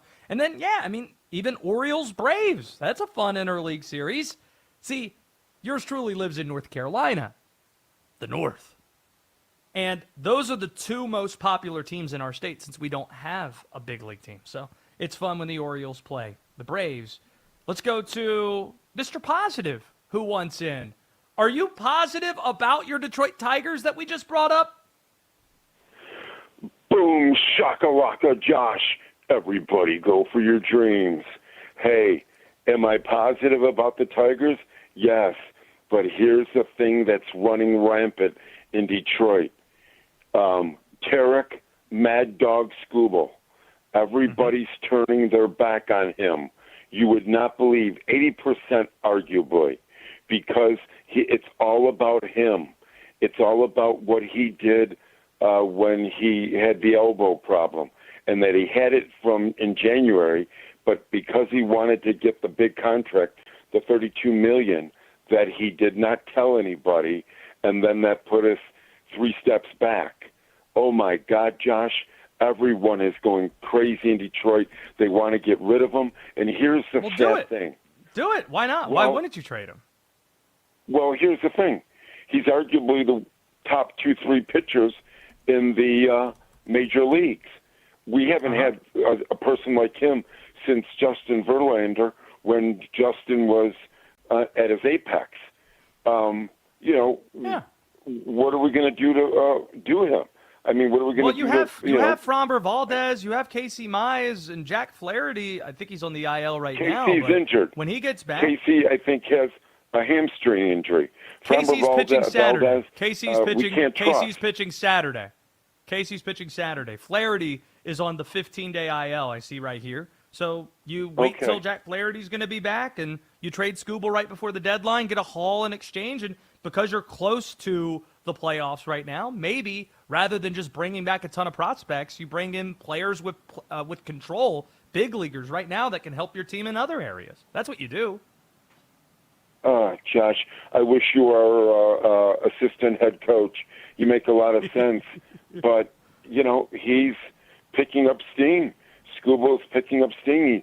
He pitched very well last time he came out, and it's unbelievable. I mean, it's unbelievable, the vitriol that is going towards Scooble, and he's won 2 Cy Youngs. All the more reason to trade him. Appreciate the call, Mr. Positive. Good to hear from you. Now let's get to the NFL field versus grass debate that we've been mentioning. There is a compromise that we should be able to find in this sport for grass versus turf. The player's position is every stadium should have grass. Don't know if that's true, though. See, on the pro turf side, there are some cities that turf might actually make more sense than grass does. Think about the weather in Seattle. Grass probably doesn't work to your advantage in that stadium while it's raining so much. Also, outdoor stadiums in cold weather stadiums, cold weather cities, they have good arguments for this, especially MetLife, which hosts not 1 but 2 teams in the fall and winter. That's a lot of wear and tear, and then the weather factoring into that too. You probably want turf just from a field standpoint or just from a productivity standpoint. And from an injury data perspective, there aren't noticeably more injuries on turf than grass since 2018. This is data that was cited by NFL Director of Fields, Nick Pappas. He joined our show earlier, and here were some of his findings.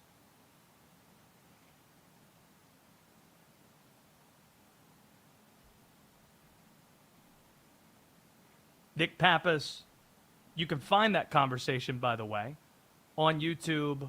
You can find it by searching Westwood One Sports Night.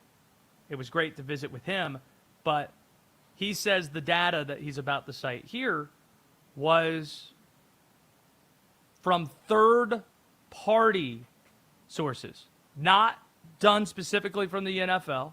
So before you think, oh, well, Josh, of course the NFL's data is going to come up with this. Apparently there's a third party that provides these things for the NFL and for the NFLPA. Do we have it now? This is Nick Pappas on the data. Got it. So when we look at, the non-contact lower extremity injury rate for playing football, when we divide it out by surface, we see no statistical significance. So no change. The injury rate on grass is the same as the injury rate on artificial surfaces.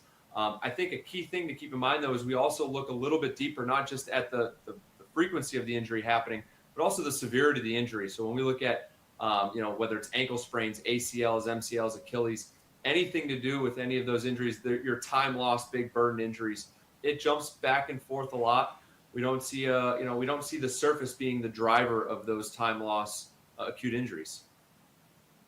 So that's enough reason, if there isn't significant data to say, hey, there's so many more injuries on turf than are on grass fields. Okay, well, then especially when you're looking at cities that have tough climate, tough weather to try to maintain, and it might affect performance, we can understand that while not understanding on the other side. What excuse is there for having turf for indoor stadiums? For indoor stadiums, what's the best excuse that's out there? Because the players are universal. They want it. So if you run a team that's in one of these 9 stadiums, nearly a third of NFL stadiums fit this category, and you still have turf fields, that's a little bit more difficult to defend. In fact, Nick Pappas himself, when we brought these teams up specifically, turf fields, indoor stadiums, he didn't even try to fully defend it. Possible, what's feasible. We, the league, don't necessarily know how a building operates better than that own building, right? So the owners or whoever may own that building, which isn't always an NFL owner, right? Some of our clubs play inside of a building and they're a tenant to that building, whether it's owned by the state or whether it's owned by a different party. Each of those scenarios is unique in their own. We look across all those things and try and support these venues to say, hey, here's the standards you need to meet on game day. How you get there, keep us aware, right? Obviously, the question becomes, well, we just saw grass inside these buildings. Why can't we make it work in the NFL season? And the question is, maybe we can in some instances, right? Mm-hmm. D-Day, here are the 9 teams that have turf fields indoors. Dallas, Detroit, the Houston Texans, the Indianapolis Colts, the Atlanta Falcons, the Minnesota Vikings, the New Orleans Saints, and both the LA teams at SoFi. Those are the teams. But you notice what he said there. Well, it's not for us to know what's best for teams. And also, sometimes it's owned by the state and sometimes they're just leasing the stadium. That's the part where it's players want grass fields and you have controlled climate in a domed stadium. So there isn't a great excuse there. So if we acknowledge that there are some stadiums, it actually makes sense to have turf fields for what we just brought up with cold weather cities and rainy climate like Seattle. Okay, fine. Maybe Buffalo as well. we can at least find middle ground. And if you are a dome team, there's no good excuse other than, well, we use this stadium for other purposes and we have concerts. It's you're making too much as these billionaire owners to not justify you can maintain grass in an indoor stadium. Is this not why they have gone overseas?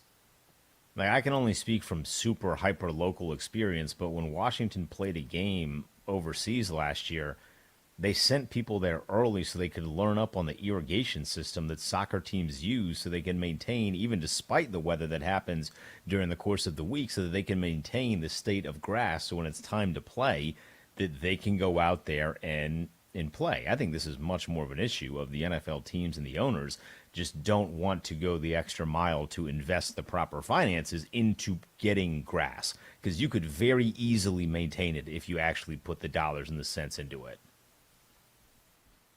Well, that's the last part, where if the data is telling them from the third party that there isn't a markable difference between the two, they don't want to spend that extra amount. And what I'm saying is, can we at least get to the place where if players want something in a domed environment that's controlled, where you don't have the climate excuse, you don't even have it, right? Validate all that you just said there. But then I just hope that there's some place that we can arrive where that makes sense. And who knows, maybe this is something that gets brought up when you get to, all right, you want to have an international game for every single team in the league, and you want to have 18 games going from 17 to 18?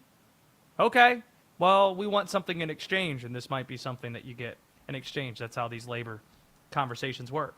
Coming up, you'll hear from the coach of the most interesting team in all of college football who had quite a bit to say. Keep it here on Westwood One Sports Night. The Rams traded for Myles Garrett, and now comes the hard part, living up to the expectations. Can NFL MVP Matthew Stafford make one more Super Bowl run? LA's training camp starts Saturday. Westwood One Sports.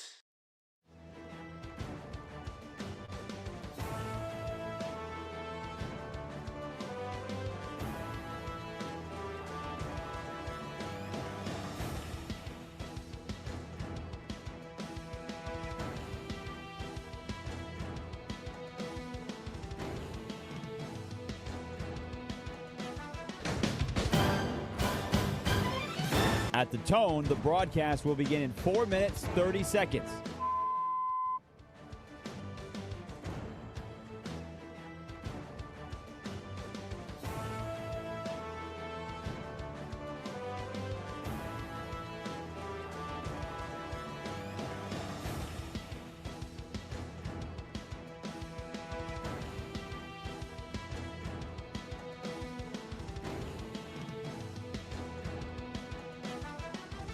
At the tone, the broadcast will begin in 4 minutes.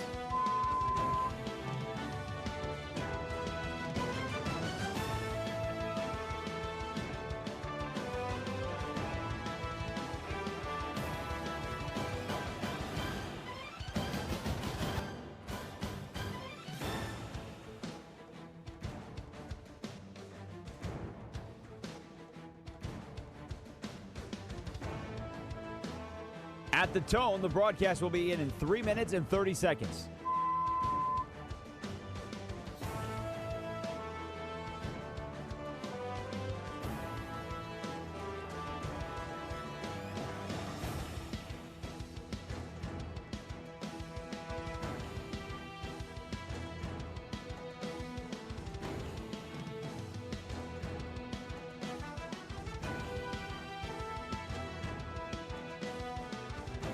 At the tone, the broadcast will begin in 3 minutes.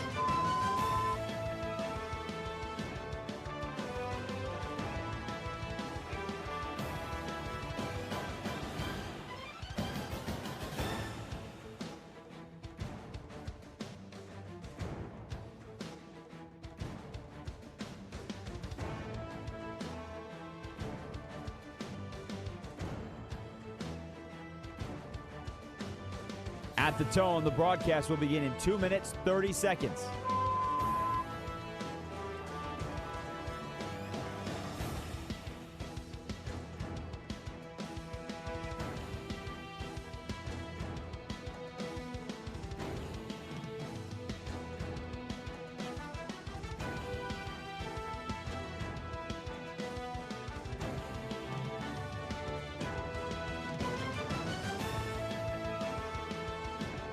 At the tone, the broadcast will begin in 2 minutes.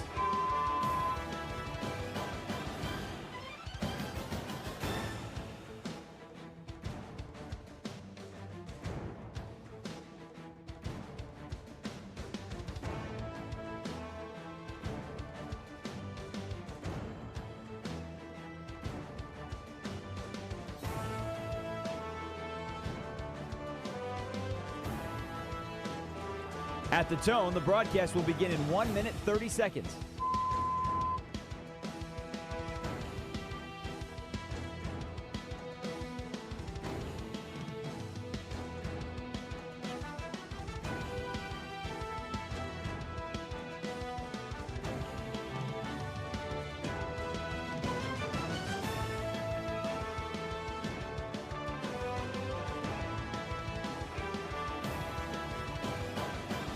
At the tone, the broadcast will begin in 1 minute.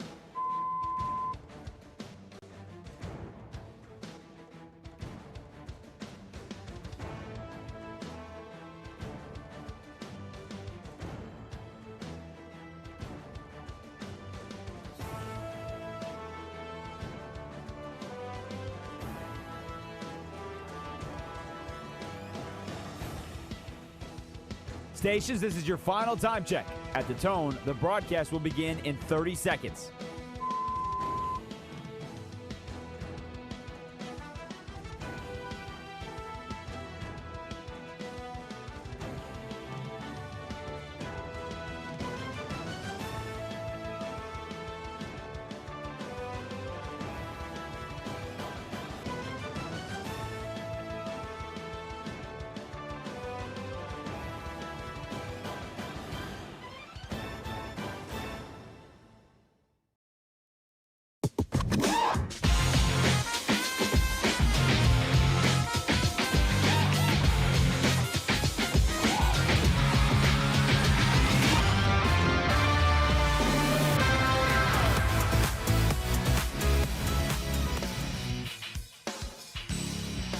This is Westwood One Sports Night.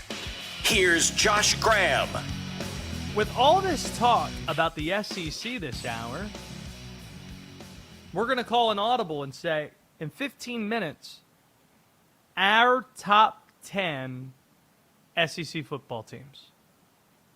Got a ranking that we feel pretty good about. Still have a little bit of time before we share that list to think about the order of it a little bit. 16 SEC teams, pardon. And we're doing the top 10. Top 10 SEC teams, 15 minutes from now. But let's talk about the most interesting team in all of college football, certainly the most interesting in the SEC, and that would be the LSU Tigers. No team in this conference has the range of possible results that the Tigers do. They could win the league, lauded as college football's most expensive roster this offseason, thus you can make a real case for the elite talent that they possess. But so much is so new that they could also be an 8-4 team. They have 60 newcomers. 60. Obviously, a brand new staff. And as we know, continuity, chemistry, these are real factors in the game of football. Commanding this type of talent, though, is why Lane Kiffin left Ole Miss in the first place to take this job. Here was Lane earlier today at SEC Media Days, making that exact point, affirming the decision that he just made. You know, I didn't really want to say it, but, you know, when you talk about the changes of places, somebody said it the other day. They said, like a month ago or whatever, they were like, well, he's been here 6 months and he's had more 5-star signees and commits than he did in the previous 6 years combined. You know, that's kind of proof to me of the decision and of the combination of the two, us and LSU. Mm-hmm. All these 5-star recruits that he has now. He left a place that seemed to have a ceiling on it that was short of winning a national championship to a place where more coaches than not win a national title in their time at that school. And when you get to LSU, you want to talk about interesting. Yeah, you have the most interesting coach, but LSU schedule is the football version of the Odyssey. Like, if you thought the Trojan Horse was an amazing opening set piece, try hosting Dabo Swinney and Clemson as Lane Train's debut at night, Baton Rouge, Tiger Stadium. As crazy as the Cyclops or Circe might have been, as scary as that was, that pales in comparison to some of the homecomings that Lane's going to have to make this year. He's going to return to Ole Miss in September, then to Tennessee in November. These are the places that he was once a head coach in the SEC. And as a cherry on top, 3 potential top 5 SEC teams will be visiting Tiger Stadium this year. Texas A&M, Alabama, and then Texas. So is it going to work right away? Probably. We'd say yes. Because while we highlighted some of the difficult games on LSU slate, they got some gimmies too. They got perhaps the 3 worst teams in the league. Sorry to Mississippi State, Kentucky, and Arkansas. And the high-level talent they acquire, it's so proven. It's Sam Leavitt, the Arizona State transfer. It's at quarterback. It's the Colorado left tackle, Jordan Seaton. It's the top edge from Ole Miss last year, following Lane, Prince William and Mielen. These are going to be stars at LSU. So we have them 9-3, perhaps 10-2, sneaking into the college football playoff. We'll see where we have them. Top 10 SEC teams that we'll get to in just a bit. But we think it's going to work, and we think it's going to be very interesting as well. Make sure if you haven't already, you're subscribed to the YouTube channel, you're subscribed to the podcast, Westwood One Sports Nights, the YouTube channel, at Westwood One Sports. R. Willie writes in, if we have grass fields, how are we going to have good halftime shows? See, this is the logic that we expect. These are the conversations that we need to have.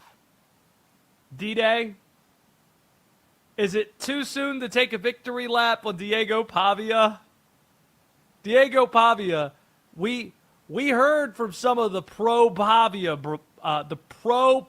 boys when we said this guy's not an NFL quarterback, not even a backup. This guy shouldn't be drafted. And they're like, oh, he's going to get drafted. And then he isn't. So we were right there. But then they thought they had us when he signed a 3-year deal with the Ravens. See? He was going to land somewhere.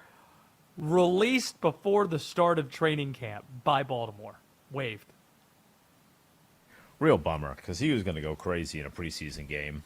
And I'm sure whoever picks him up, he'll go crazy in a preseason game. He's going to be a preseason hero in some city. And then they're going to cling on to the idea that maybe, just maybe, he could be a legitimate NFL quarterback. He won't be. But damn, that preseason game's going to be fun.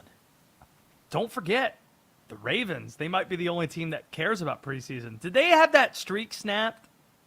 This shows how little of course I follow they did. Preseason. The Commanders beat them. Come on, Josh. This is like national news. Sorry. Come on. Is it beneath you to bet on preseason?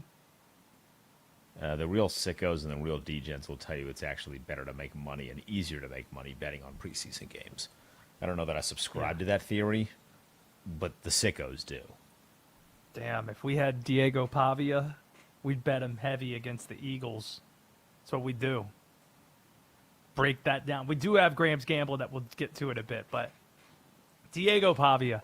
See, there is a happy ending to this story, though. In the past, say Johnny Manziel. Somebody check where Diego Pavia's whereabouts are right now. Is Diego Pavia at some club doing the middle fingers? F Baltimore. F the Ravens. And then having to, sincerely, would love to know where Diego Pavia is at this exact moment. What do you think Diego Pavia is doing at this hour? Because there's no chance he's sleeping. He's not sleeping. He's packing. No, he's not. He's not. He's not packing right now. He's hanging out. And we need to find out what the nicest adult entertainment establishment in the greater Baltimore area is. That's Actually, don't even think he reported. You don't know? I don't even think he reported. No, I don't know. I was born there. I grew up in North Carolina. If you want to know what the fine establishments in Greensboro, North Carolina, or Charlotte is, gotcha. Can give you all the details that you might want. Charlotte might be interesting. Greensboro, disrespectfully going to pass there. Phillies, I think is the name of that place. Or that might be Winston-Salem. I've never been, but you see them on the side of the highway. And you're like, all right, somebody's there. Maybe Diego Pavia. Who knows? Diego Pavia, not going to make it in the NFL, don't think. We are going to reveal a top 10 SEC teams list that nobody's going to disagree about. All the SEC fans are going to look at our list and they're going to say, yep, that's right. Why? Because Josh said so. That's why. And we're all going to nod in agreement. Top 10 SEC teams heading into the 2026 college football season. That list we'll share with you next on Westwood One Sports Night. This is Westwood One Sports.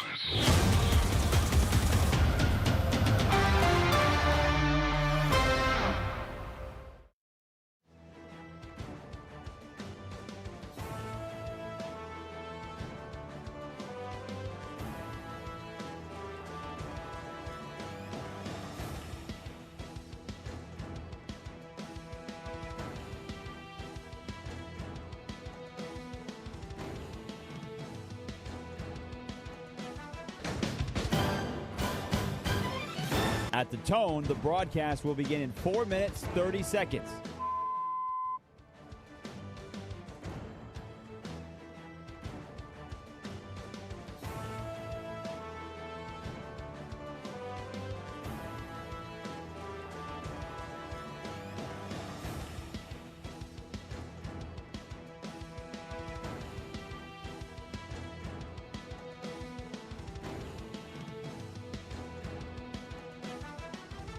At the tone, the broadcast will begin in 4 minutes.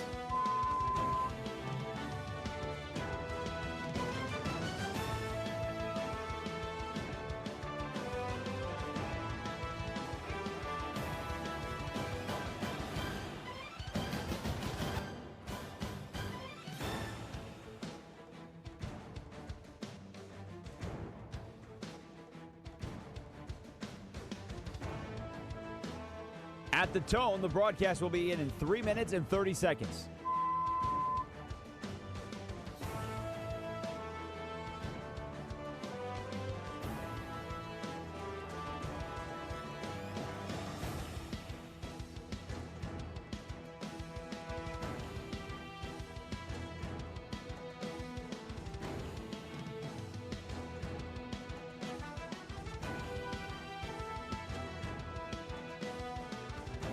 At the tone, the broadcast will begin in 3 minutes.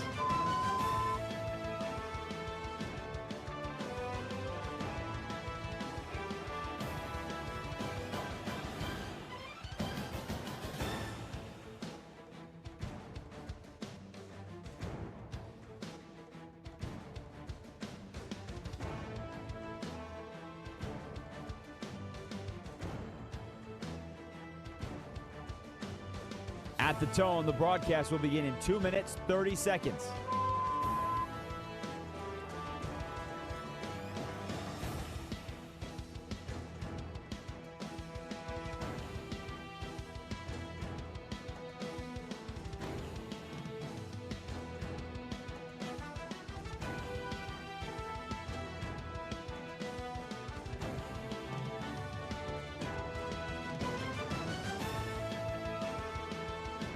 At the tone, the broadcast will begin in 2 minutes.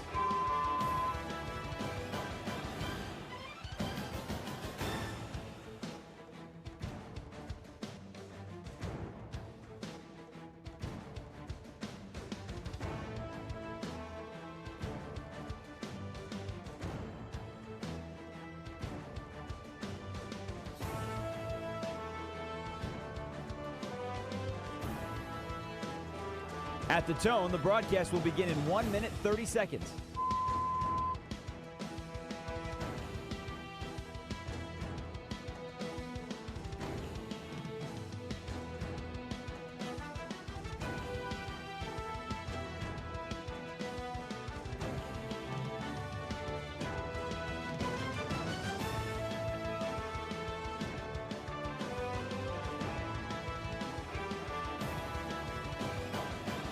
At the tone, the broadcast will begin in 1 minute.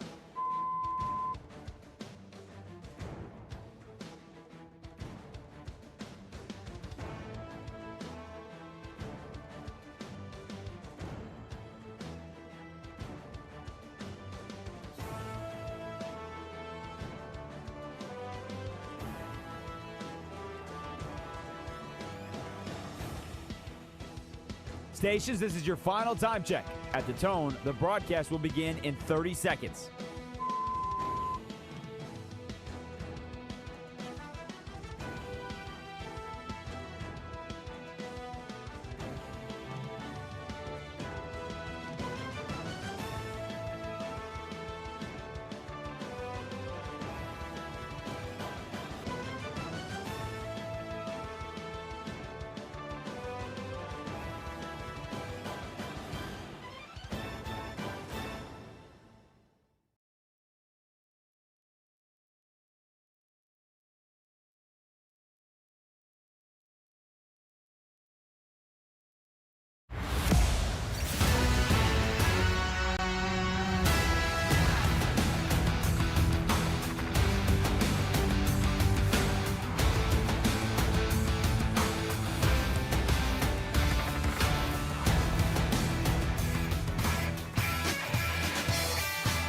This is Westwood One Sports Night. Here's Josh Graham. We have a top 10 SEC list to do. SEC football media days are behind us, which means we need to rank these teams. It's just how it works. And we have a top 10 list that we'll get to in just a second. 310-840-4910 if you want in on the program. Rodney's in Detroit, and Rodney, you have the last word to convince me what needs to happen with the most interesting team in college football, LSU, where they might be placed in our SEC ranking. Well, if I'm being honest, I think Lane Kiffin reflects on leaving Ole Miss. At SEC Media Days, LSU first-hand coach said that he regrets his departure from Ole Miss and unfolded, but does not regret taking the LSU job, you know. Mm-hmm. Yeah. So how do you think they're going to do this year?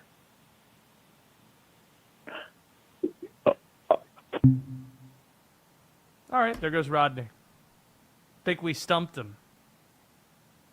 Got it. Now let's get to the top 10 rankings. Think we're going to stick with our list despite that. Think we're going to keep things the way they are. And let's start with the number 10 team in the SEC this upcoming season. We have the Tennessee Volunteers here. Tennessee took a step back last year. They made the playoff with Nico, and then Nico had the situation, we'll call it, in the spring. He goes to UCLA. Joey Aguilar goes from UCLA, from Appalachian State by way of UCLA, to Knoxville. It doesn't go great. Tennessee football is also kind of in a transitional phase at the moment. Faison Brandon, Greensboro kid, the number one recruit in the country, is a true freshman this year. Probably not going to be ready to help you in the SEC right out of the gate. So get ready for McIntyre George action, or George McIntyre action. See, the Faison Brandon thing messed me up. You would think that Brandon's the first name. No, Brandon's the last name in that. Anywho, We'll see how it goes for Tennessee, but that's a tough schedule, and that's a team that is kind of on the rebuild. Number 9 SEC team. This is where South Carolina is. South Carolina benefits by playing perhaps the 3 worst teams in the SEC this year. Looking at Arkansas, Mississippi State, and Kentucky. And let's not forget, this is a team that was right on the doorstep of making the playoffs 2 years ago with Lenoris Sellers at quarterback. Dow Loggins leaves as the OC to be App State's coach. They replace him with Mike Shula. That's not a great idea. Mike Shula was sitting in a chair too high. OC and head coach, a chair too high. Really good quarterback coach. Not a great play caller. Not a great head coach, as we've learned in his time in the SEC. So who do you replace him with? Kendall Briles. Kendall Briles, the new play caller for an important season for Shane Beamer. The seat's hot. I think that South Carolina can deliver a top 10 performance in the SEC this year. Number 8, this is where we have Alabama. This is lukewarm. I think that Alabama's going to be on the outside looking in of making the college football playoff. They got in this past year, but it wasn't all that impressive. They did win against Oklahoma in Norman in the first round. Kalen DeBoer got a contract extension, but Coach DeBoer didn't sound all that excited, all that confident in his Alabama team this year. We'll see if it's Mack that starts at quarterback for them, and they have the same skill talent that you would expect Alabama to have. Just a brutal, difficult slate. Don't think this is a great Alabama team. Think this Alabama team is going to be on the outside looking in of the college football playoff. This is going to surprise you. Number 7, we have Ole Miss. Yes, they have Trinidad Chambliss back. And yes, they got Kawan Lacey too at running back. But they did lose some key players to LSU. They also are trying to replace Lane Kiffin as the coach, but not just Lane, but Charlie Weiss Jr. as the OC. And while Trinidad Chambliss was a fabulous story last year, are we overvaluing the playoff performance just a little bit to think that that's who he is now? This is a guy that, with Sample, wasn't even playing in FBS football, and obviously is a bit undersized. So how much of it is Charlie Weiss Jr. and Lane Kiffin's offense? How much of it is Trinidad Chambliss? I have my doubts. The new OC is John David Baker, and Pete Golding is a defensive-minded coach. He was the DC for Lane. John David Baker was East Carolina's OC in recent years, my alma mater, and he wasn't the most impressive play caller there. So have doubts that they're going to continue moving forward. Think they're going to take a step back with a lot of expectations, maybe too lofty of expectations in front of the Rebs. Number 6. You want to talk about surprises? The Florida Gators at number 6. D-Day, all in on this team. Love John Summerall, loved him at Tulane. Buster Faulkner, you want to know why Georgia Tech at one point last year was 7th in the country? Well, Buster Faulkner was their play caller, making Haynes King a borderline Heisman candidate. Aaron Philo is the quarterback that goes from Georgia Tech to Florida following Buster Faulkner there.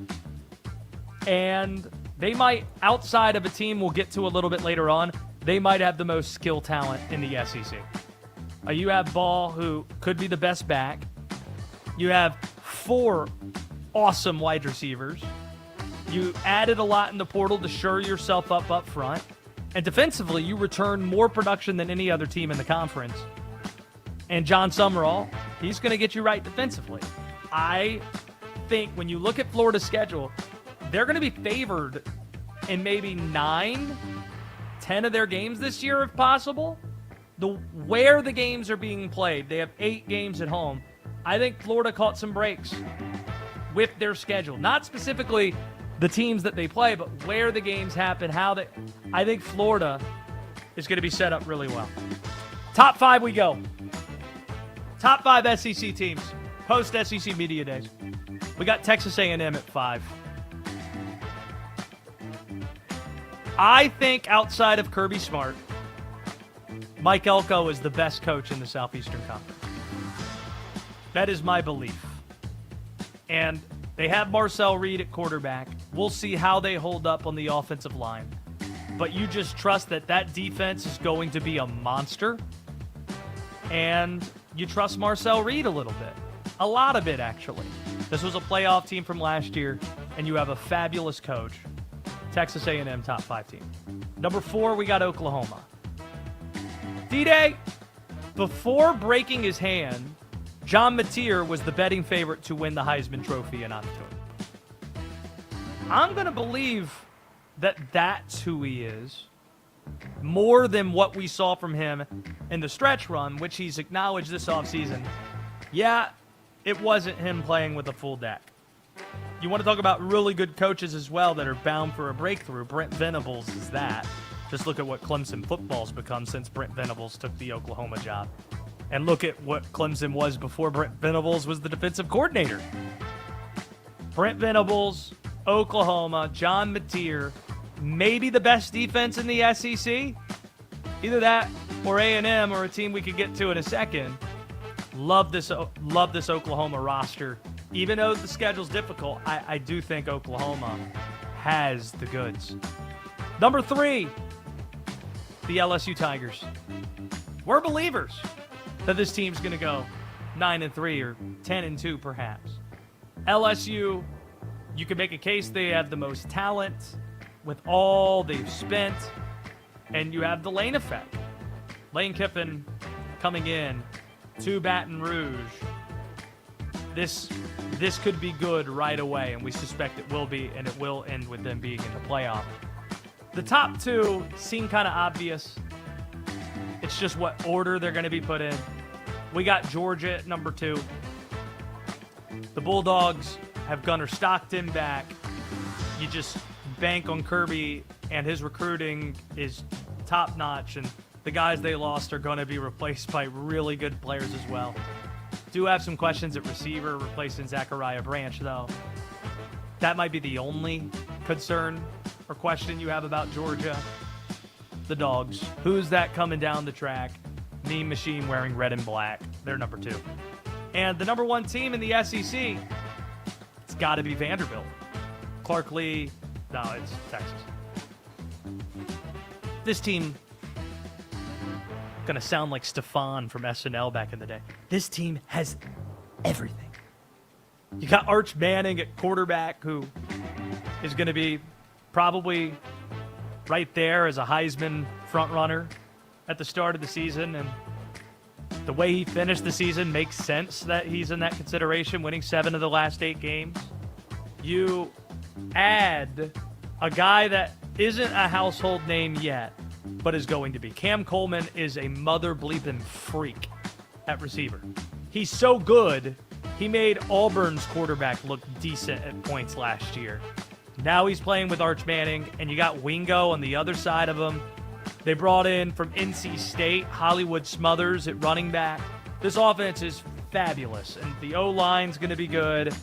The defense, that front 7, not something you want to mess with. This Texas team has literally everything you want.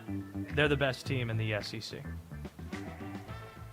D-Day, do you have any issues with the list? No, not really. I've told you multiple times I'm bullish on LSU. I do wonder about the Mateer thing. It's very easy, I feel like, in hindsight, to be like, yeah, no, I was super duper hurt at the end of last year, and I think he was for part of it, but I don't know, he's inaccurate. It's a big problem. You can't coach accuracy. Sometimes you either have it or you don't. I'm also worried about Texas. Really? I'm worried about Sark. Is this like a personal thing that you're worried about? No, Sark, just the way that he. It hasn't been nearly as bad at media days, I don't think.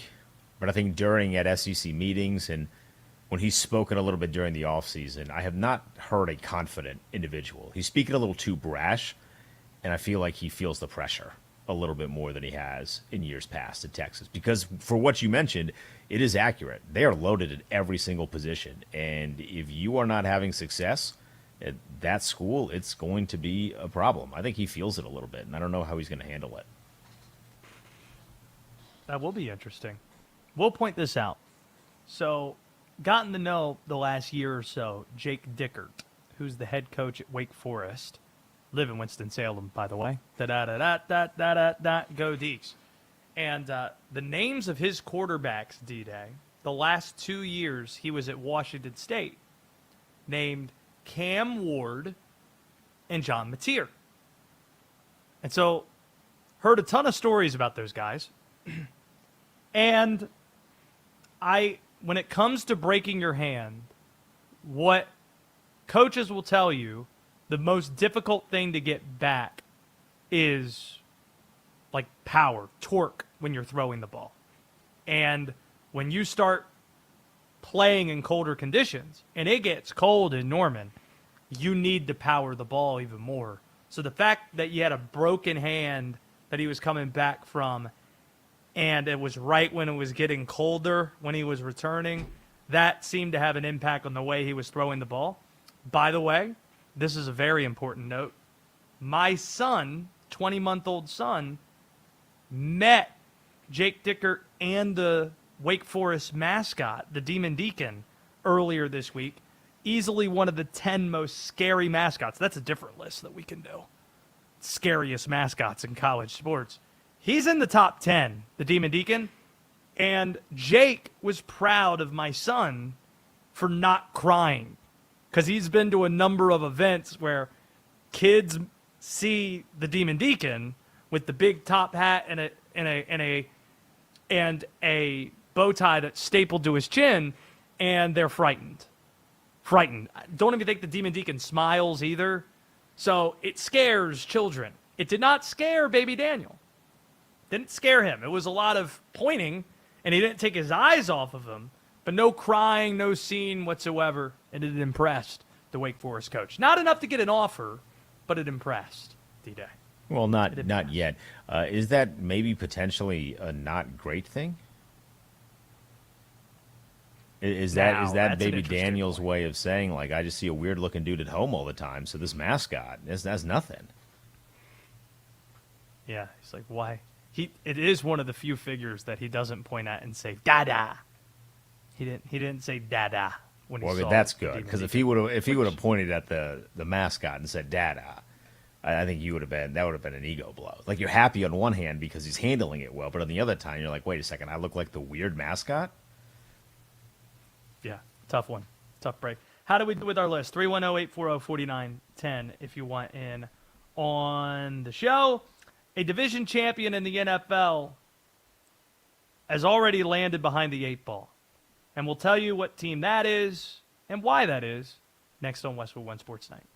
The 49ers start training camp tomorrow. Future Hall of Famer Mike Evans joins a talented roster. Can San Francisco stay healthy and finish the job to secure their 6th Super Bowl title? Westwood One Sports.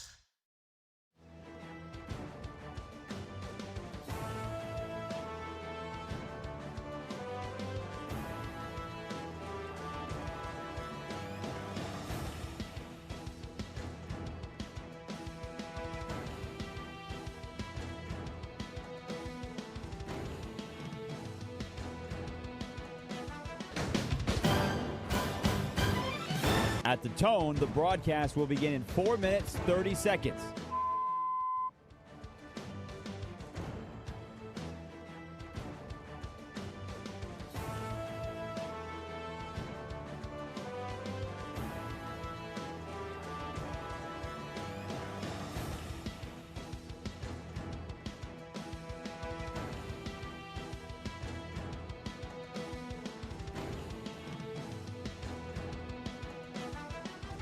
At the tone, the broadcast will begin in 4 minutes.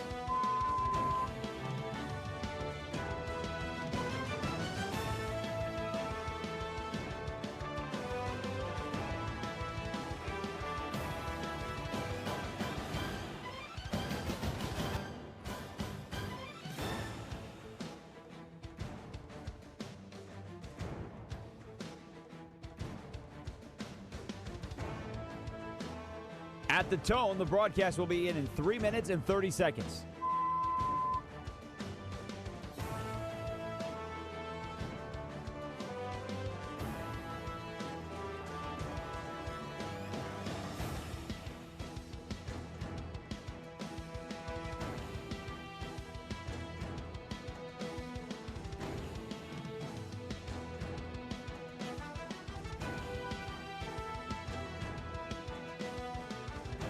At the tone, the broadcast will begin in 3 minutes.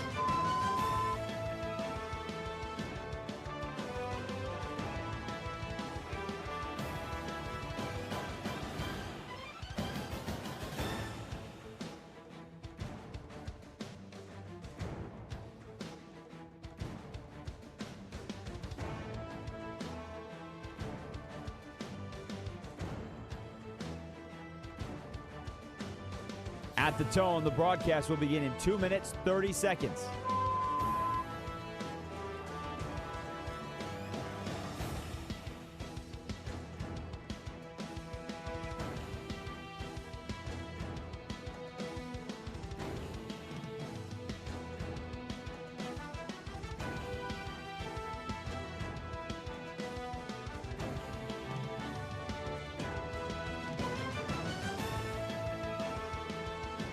At the tone, the broadcast will begin in 2 minutes.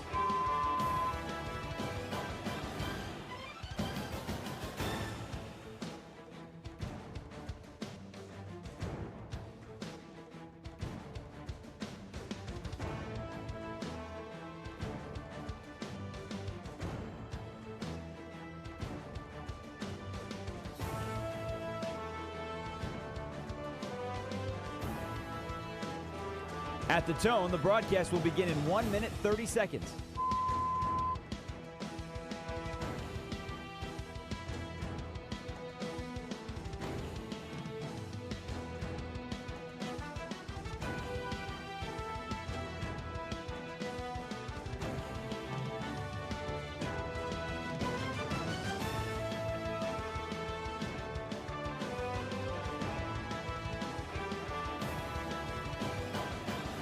At the tone, the broadcast will begin in 1 minute.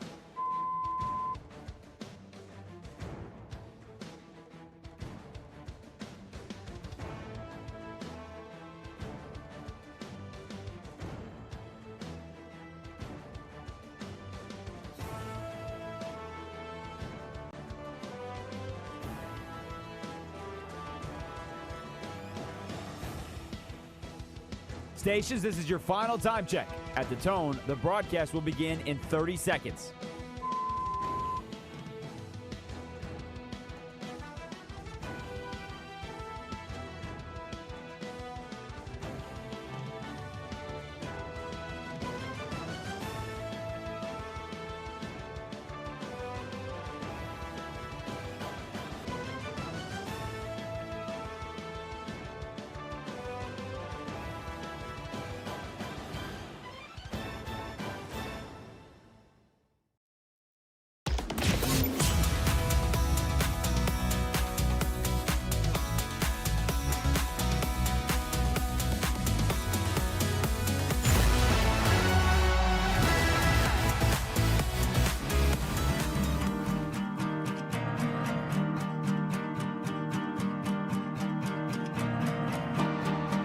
This is Westwood One Sports Night. Here's Josh Graham. Don't look now. 2 weeks from tonight, right here on Westwood One, Carolina Panthers beat the Arizona Cardinals in the Hall of Fame game. That's in Canton, Ohio. Those are precisely the two teams that opened up camp today, but one team's start was unfortunately more noteworthy than the other. The Carolina Panthers' first practice of training camp could be a bad omen for their 2026 season as a whole. The injury bug has already bitten the reigning NFC South champs. One of Carolina's top rushers is Nic Scourton, second-year, second-round pick out of Texas A&M, showed some real signs as Carolina was winning towards the end of the year to win the division. He went down with a knee injury at practice. How serious was the knee injury? Well, he was carted off. He was in tears, and teammates were locking arms in prayer as he exited the field. We later learned in the day it was an ACL tear, meaning his season ends after just one practice. Here was Panthers coach Dave Canales on the decision to end practice early in response to Scourton going down. Just know how much these guys mean to each other, and if we go up there and I go up in front of the guys and preach, the fact that we lead with love and respect and connection and relationship, this moment, while we can certainly move the drill and keep the practice going, we had enough time. Jeff and I kind of talked about, we had enough time in the practice to just, to get a kickoff and everybody come up and just make sure that they send them some love, for who knows what it is, but it's a chance for the guys to connect, and I wanted to make sure they had a chance to do that. Yeah, it's been a bad week for the Panthers. You had a couple other injuries to starters they announced yesterday. Veteran right tackle Taylor Moton missing the start of the season with blood clots. That's not something to mess with. Star corner J.C. Horn, he needed stitches for cutting his foot while running barefoot, apparently. Yeah, the vibes aren't good for the NFC South champs, pardon. Far from NFC champs. They were under 500. But related to the NFC South championship distinction, Carolina's first place schedule now, it's a concern for 2026. According to Warren Sharp's projections, the Panthers have the third worst schedule in the league. Third most difficult is probably the better way to put it. And when you dig into the details, it's just relentless. You open with 2 out of 3 on the road, the exception being Chicago. Then you get the earliest bye, which you do not want, especially with the schedule now being elongated 18 games or 18 weeks. They get 2 out of 3 on the road coming out of the bye, at Philly, at Green Bay. They even close the season with 2 out of 3 on the road. Meanwhile, Tampa's going to be poised to take that division back after winning it 5 in a row and having that streak snapped by Carolina. There are reasons to be optimistic about New Orleans with Tyler Shuck and Kellen Moore going into year 2. Atlanta, they feel better about the coach they have now, and we'll see with that skill talent if they're able to take the next step. Ultimately, Carolina's fate is going to come down to the offense. More specifically, Bryce Young's entering the 4th year of his career. Still hasn't gotten an extension. Neither has C.J. Stroud, the number 2 pick in that draft. Important years for both these quarterbacks contract-wise. But don't forget that Carolina invested extensions in running back Chuba Hubbard and receiver Jalen Coker. These are players that, if they don't take steps forward, that really hurts the team. And even though owner David Tepper was at an event with NFL Commissioner Roger Goodell tonight talking about the Panthers being, quote, a championship team, a playoff team, if you will. This looks like a 7-10, maybe 8-9 team. A lot like last year. See, 6 feels too light. 9 feels like too many. That's kind of where this football team is right now. And the vibes are not great after one day of training camp. We just put out our top 5 or our top 10 SEC teams. Just put out those rankings going into the season with the close of SEC Media Days being today. Our top 5, if you missed it, A&M 5, Oklahoma 4, LSU 3, Georgia 2, and Texas at number 1. 310-840-4910. Heard from a lot of folks in SEC country, so let's go back to that well. Johnny's in Atlanta. Johnny, how do we do on our list? Man, I don't like how you putting Georgia second. I'm really not a fan of Archie Manning. I think he's fool's gold. And once again, he's going to prove it. I think I think Texas team should be number 2, but it's not Texas. I think Texas A&M and that recruit class they had this year it's going to show you a lot of stuff. That class isn't going to help you. That class isn't going to help you, but for a couple of years. Love Mike Elko, as I told you. Outside of Kirby, I think he's the best coach in the sport or in the SEC. It's just that you say Arch Manning, but he was great over the last 2 months. They went 7-1 in the SEC. I understand that they won 7-1, but they lost. Like I said, they gained a receiver, but I really feel like Archie Manning is not the guy. He proved it when they played against Georgia. And you got to put like this. A lot of this stuff went on their defense too. So who would you rather have, Arch Manning or Gunnar Stockton as your quarterback? Gunnar Stockton, Rabin County all day. Gunnar Stockton, Rabin County High School all day. And he's going to prove why he should be running for the Heisman and everything else. So that's my take, and I really think Texas A&M should get more love than what y'all giving them, but I had him at fifth. That's your ranking. I had him at fifth. Hey, most rankings don't have them in the top 5. I do. I love their recruiting class, and they will spend. And one thing about Texas A&M, they spend money. They spend a lot of money. Texas do too, but Texas A&M spend a lot of money. And we'll see. I'll call you back when the season starts up. You have a good one. I'll remember this, Johnny. Thanks, Johnny. All right. D-Day, were we disrespecting A&M at all by having them at 5 over Ole Miss and Florida and Bama? Oh, totally disrespectful. If you're not 1, you should be angry. If you're not first, you're last, as a wise Ricky person Bobby. in SEC country once The said. trophy case is Ricky empty. You guys got to fill that thing. Bobby. Did you hear that from Mike Elko this week? I Somebody love asked, the way how, they do that. It's great. Somebody asked, how do you keep your guys from being complacent? And Elko's like, I show them our trophy case, and there's nothing in it. So how let's does hear that more work, from Lane though? Train. Like, do they What? just have a shelf that's in a prominent position in the facility with nothing on it? They should. It's a good idea.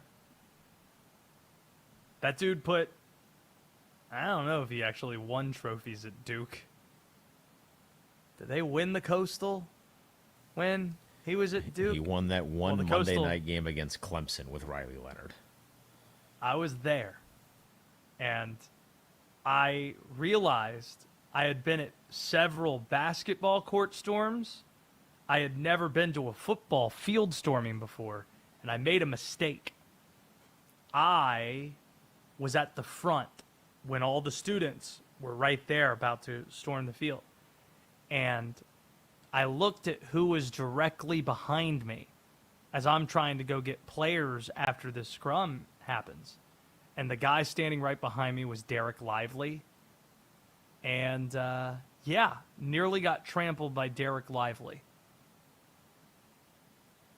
Duke Blue Devil. As Duke beat Clemson on that Labor Day Monday night. Getting to Lane Train. He had many interesting things to say at SEC Media Days.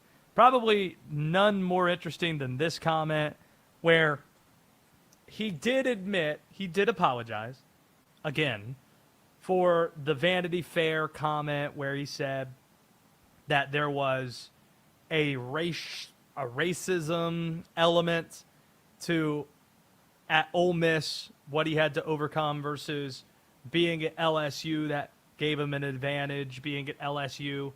He acknowledged that he was wrong in saying that, but then he volunteered quite a lot else when asked about it. You know, I made a challenging decision and change. And I think as I look back to that, I thought I could find a way for everybody to understand. And now as I look back later on, that was never going to happen. We're all going to die. And so some of the things that we put importance on, we worry about, and what this person says and that, like, really aren't going to matter. And when I lost my dad, I started thinking that. And I really started thinking, when I grew up, there were 2 people that I thought just wouldn't die. My dad and Hulk Hogan. And then I watched that special and really, like, Hulk Hogan died too. Like, there's no way Hulk Hogan was ever going to not wrestle and die. And he did. And so it just made me reflect really on, like, I can't be so concerned about little things and what people say and this. And you got to make decisions. You got to go with them. Was that where you thought that was heading, D-Day? Where he was talking about, everybody's going to die one day. And I made a decision, and people don't understand it, and I was mad. I was sad when my dad died and Hulk Hogan. Nothing has disappointed me more in Lane Kiffin's life than him revealing that he's a Hulk Hogan fan. There you go. You tell a lot about a person, especially now, if you still like Hulk Hogan. Getting to Lane Train's social media policy. Apparently, no social media apps are on Lane's phone. Something he's channeling from Nick Saban. And you will hear Nick Saban giggling in the background on the SEC network set when Lane was telling this story earlier. No social networking policy. How so? Well, I think sometimes I've said this before, like in parenting, you know, you don't understand your dad at the time. And then later on you come back and go, man, he was onto something. I say this in coaching. Realize that Coach had it all figured out. It's why he's the greatest of all time in all the national championships. He wasted no time, what? On social media. So now I'm sitting here trying to preach, but man, if you get off social media, you'll be so much more focused. You'll be a better coach. You'll be present. He's probably sitting back and like, hey, no, I was trying to tell you that 10 years ago. Yeah, like a dad does, Yeah. like I do now with my son. There it is. Lane Train. Do you think, D-Day, that we could get away with not being on social media? This is a question I ask myself so often because that does sound like a wonderful place to be. I pray for that day to come. So No the Twitter, answer is no. no That Instagram. day has not arrived. No TikTok. No, that day has not arrived. It hasn't. Make sure to follow us at Josh Graham Show on X, Westwood One Sports Night on YouTube. You can watch the show in addition to listening to it. However, and wherever you listen or watch, greatly appreciate you spending the time with us. Up next, tonight's bets that feature 2 NFL futures and some baseball action. Graham's Gambling. It's on the way. Next on Westwood One Sports Night.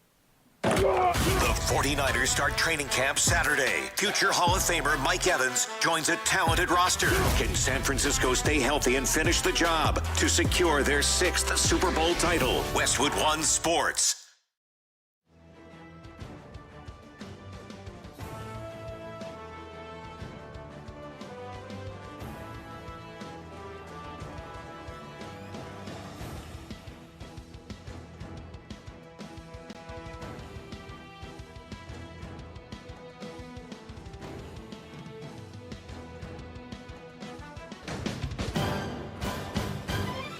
At the tone, the broadcast will begin in 4 minutes, 30 seconds.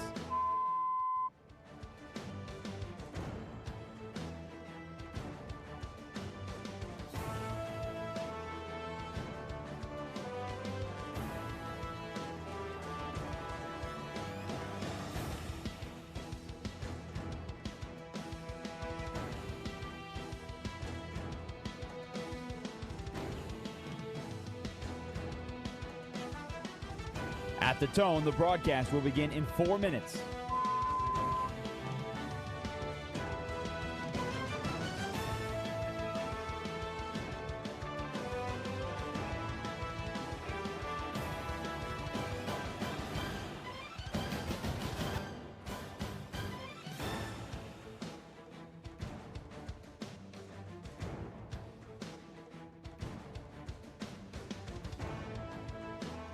At the tone, the broadcast will be in 3 minutes and 30 seconds.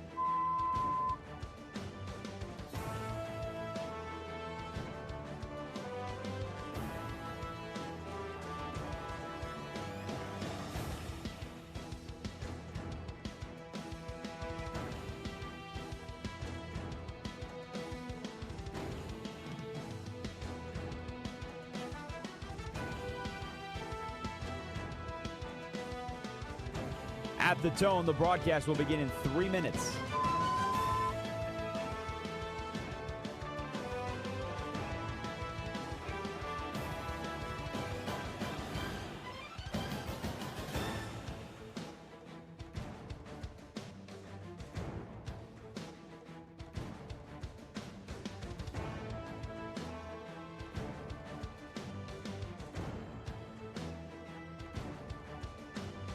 At the tone, the broadcast will begin in 2 minutes, 30 seconds.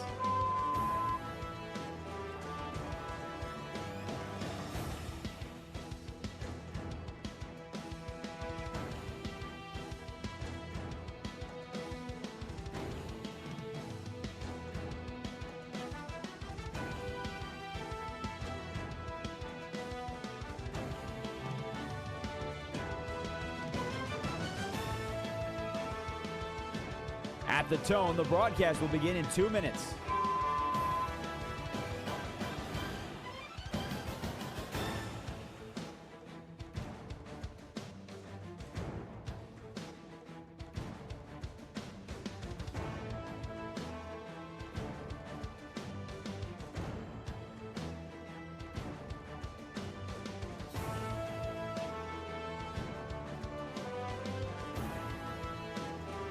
At the tone, the broadcast will begin in 1 minute, 30 seconds.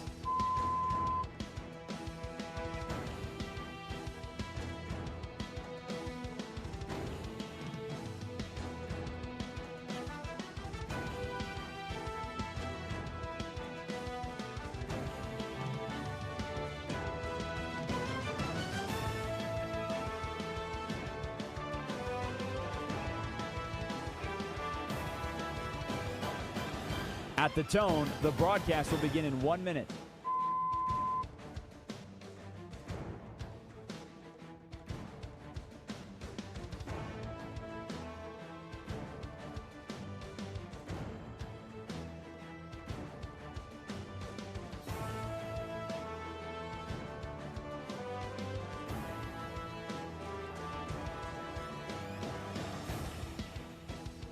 Stations, this is your final time check. At the tone, the broadcast will begin in 30 seconds.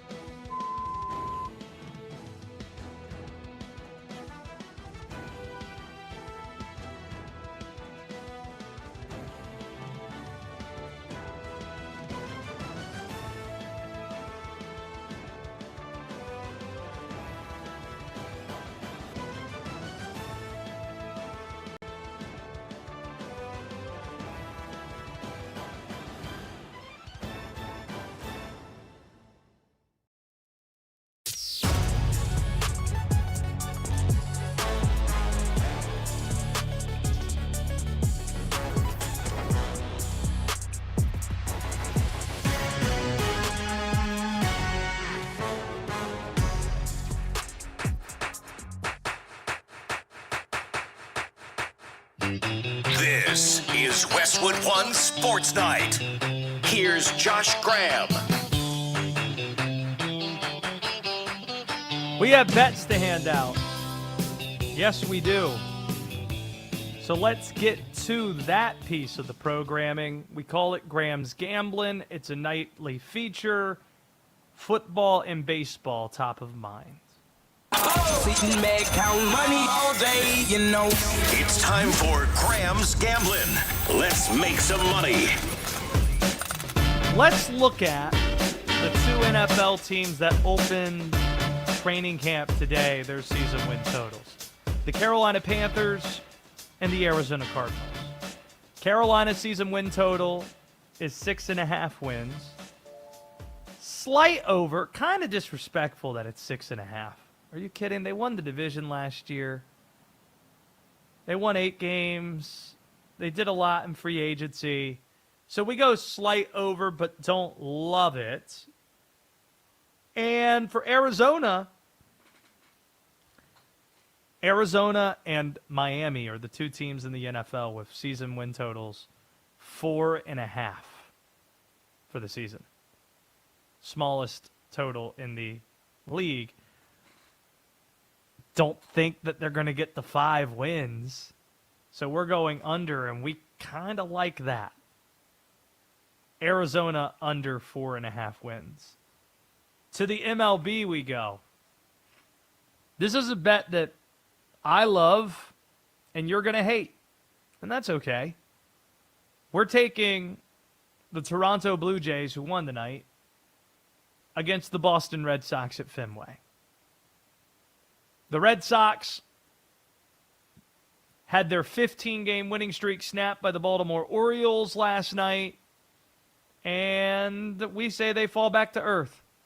We're going to value the larger sample size of what this Red Sox team has been over what the last 3 weeks are, or what the last 3 weeks have been. And the reality is that this has been a pedestrian, mediocre team. They have the winning streak. It's over now. It's not like they're throwing one of their aces. It's Sandoval throwing against Trey Savage, East Carolina Pirate. of the Blue Jays. And at plus money, we're going to take the Blue Jays plus 108 to beat the Boston Red Sox. That is our baseball bet for Friday night. There you have it. Now let's get to the biggest storylines heading into NFL training camps. Training camps have started, so this is what is the talk of the league. And it starts with the health of Patrick Mahomes. His ACL and PCL tear, week 15, it's the first major injury that Mahomes has sustained in 10 years being in the NFL. He sustained it on December 14th. He underwent surgery on December 15th. The reason we're being specific about the dates, recovery is projected to take 9 months. The Chiefs opener, it's as late as it could possibly be. Monday Night Football on Westwood One Sports. Denver at Kansas City on September the 14th. Exactly 9 months to the day that he had that injury. Bo Nix's status still unknown on the other side of that matchup. If Mahomes is healthy, and he is expected to be clear, although it's not been made official yet, he is expected to be cleared full go for training camp. If he's healthy, the Chiefs should return to the playoffs and be a contender. If he doesn't look like himself, then they probably go back to looking closer to that 6-11 team that we saw a year ago. Second big storyline heading into NFL training camps. The LA Rams. Just the LA Rams. Like, this is a team that's viewed as the favorites to win it all. That's what happens when you bring back the MVP quarterback, Matthew Stafford. You bring back the Offensive Player of the Year that somehow wasn't Matthew Stafford. Puka Nacua was the winner of that award. He comes with his own problems. The biggest acquisition of the offseason was obviously Myles Garrett, who was the Defensive Player of the Year. So it's going to be really fun watching Myles Garrett work alongside Kobe Turner and Jared Fisk on that defensive front. See how teams handle that. Oh, and let's not forget the potential of Aaron Donald returning. And they unveiled new uniforms. D-Day, do we still have this for people who are watching YouTube, Westwood One Sports Night, or on X at Josh Graham Show? The Rams, as we've been on the air, unveiled 2 alternate uniforms. One is described as fearsome white, not to be confused with exciting whites that you can get when you're in the Harris Teeter wine section. It's a nod back to the fearsome foursome of the 70s, starring Deacon Jones. White jersey, blue numbers and trim, blue helmet with the white horns on it. White pants as well, kind of like a color rush. And then you have classic soul, an alternate yellow jersey. We were incorrect at first saying that this is a color rush, that it's yellow pants, yellow jersey. Was it white pant or blue pant that went with these jerseys? Hadn't seen it. This is where I lean on Oliver Popular's uniform knowledge and telling me White pants. what it looked like when they White pants. debuted this. White pants. So white pants, yellow jersey. Would have been cooler if it was blue pants. Because you have the blue number and the blue stripe, blue helmet still, but gold horns on the Rams helmet. So white pant, that kind of makes me think less of it. I think I like D-Day. Can't believe I'm saying this. But I think I like fearsome white. I think I do. That yellow color's ugly. Looks like mustard. Whoa. It's just yellow. It is a mustard type of yellow. That is what it is. So that is the LA Rams' second big storyline, and they debuted those new jerseys today. The third biggest storyline heading into NFL camps, it is quarterback battles. And there are 3 noteworthy quarterback battles to discuss. Shedeur Sanders versus Deshaun Watson in Cleveland. The fans almost exclusively want Shedeur, while team sources have indicated inside the building that Deshaun has been better during OTAs. That Deshaun is kind of expected in league circles to be the starting quarterback of the Browns. Then you got Kyler Murray versus J.J. McCarthy in Minnesota. McCarthy deserves the opportunity to be the QB1, you would think. He won 4 games in the month of December last year. He is only 24 years old. You took him 11th or 12th overall 2 years ago. Maybe you learned your lesson from bailing on Sam Darnold too soon, the way that they did. So we'll see how that shakes out. Kyler Murray wasn't exactly setting the world on fire at Arizona, benched in favor of Jacoby Brissett, leading to him being upset and wanting out. And then in Atlanta, you've got Tua versus Michael Penix. Similar to McCarthy, you would like to think Penix is the starting quarterback at camp, but the big difference between the two is you have Kevin O'Connell has vested interest in J.J. McCarthy. Played a role in him being drafted, has been there. Kevin Stefanski, the new head coach in Atlanta, does not. He doesn't know anybody an opportunity. There's no reason for him to pick favorites.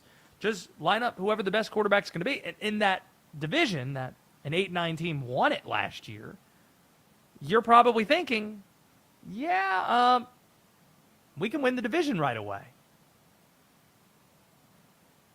You can win the division right away, year one of Kevin Stefanski, if you have good quarterback play. Especially when you have Bijan Robinson you're giving the ball to and you're throwing the ball to Drake London. So the quarterback battles, the LA Rams, and the health of Patrick Mahomes, those are the biggest storylines heading into NFL training camps. Make sure if you haven't already, you're subscribed to our YouTube channel. Westwood One Sports Night is how you can watch us in addition to listening to us. It's always great to hear from our fans, such as BHS, who writes in, "Why are you trying to do a national radio show when you're such a pathetic homer? I mean, seriously, it's so over the top, it's disgusting." Yes, my homerdom. Constantly repping, as he's pointing out, East Carolina, the ACC, anything North Carolina. Jesus, dude, I bet you still have a blankie. I do have blankets. Like down. D-Day, you're pro blanket, right? Do you have a blanket on right now as you're producing this show? I do have my blankie on. I didn't realize that men couldn't use blankets anymore. Also, my homerdom, You are just a Panthers fan. What, the Panthers? I said the Panthers were going to win 7 games and probably not win the division. That's my homerdom Panthers take? Oh, my God. Or is it that we're just talking about the Panthers? The Panthers, one of the 2 teams that started camp today, and the guy tore his ACL. It's news. What's the point of trying to defend yourself? Only makes you look worse. So here's what we should do instead. Wanted to make some room in today's show for D-Day to nerd out. D-Day, Comic-Cons this weekend. You're our superhero movie king. What are you more excited for, Dune 3 or Avengers Doomsday, both movies that are coming out the same day? Well, I haven't seen the Dune movies yet. I need to watch them, but I have not seen them yet. I've been waiting, had to read the books, now I can watch the movies. I'm going to do the double. I'm going to pull Scott Hansen. I'm going to stop hydrating the day before to make sure that I don't have to get up to pee, because odds are most theaters going to be showing both of them within like 5-minute intervals of one another. But I'm very excited to see Doctor Doom, because Doctor Doom's a badass character. And I'm excited to see how they use him. The Avengers lineup that they currently have in the latest and first trailer is not that exciting. I'm hoping we get more after Spider-Man this upcoming weekend and maybe at Comic-Con. But that lineup is not that exciting. But Doctor Doom is exciting. Here's the bad break that they found. You put this thing out there because Comic-Con's coming up this weekend. That makes sense. Put out a trailer for it. The problem is you put it out the Monday after The Odyssey comes out. And because The Odyssey was shot exclusively in IMAX and it looks amazing and everything was shot on location across the world, it would make any movie's cinematography look like absolute dog crap. And that's a problem with the trailer. I hope the movie itself looks better when you get there, but Well, they can't screw up Doctor Doom.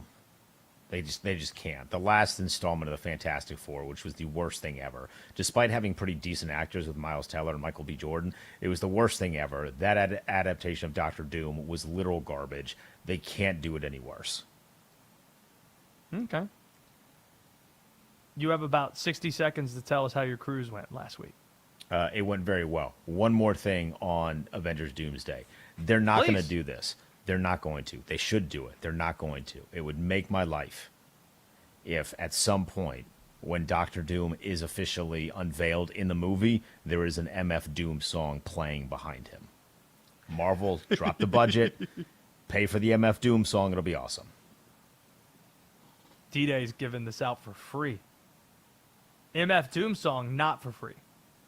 But the advice from Denton Day, for free, and it should be listened to.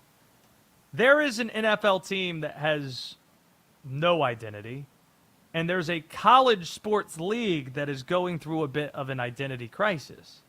And we'll tell you who's who when you continue with us here on Westwood One Sports Night. This is Westwood One Sports.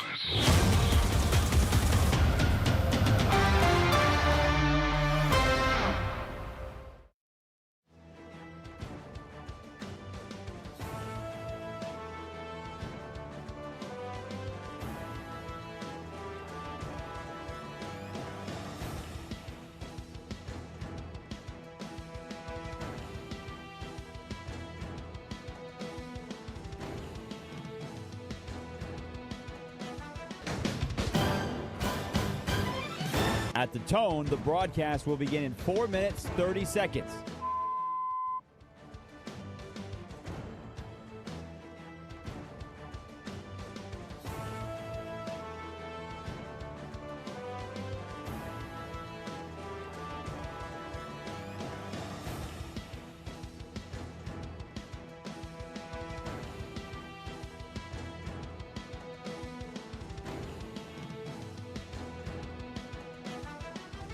At the tone, the broadcast will begin in 4 minutes.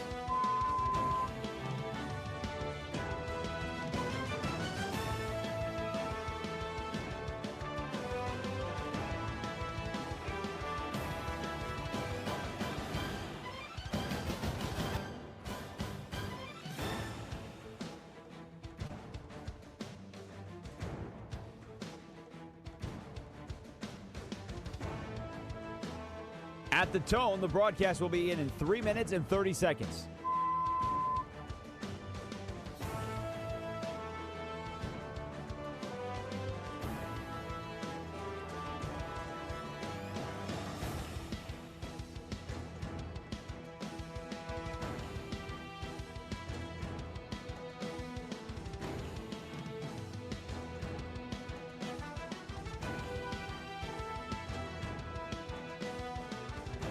At the tone, the broadcast will begin in 3 minutes.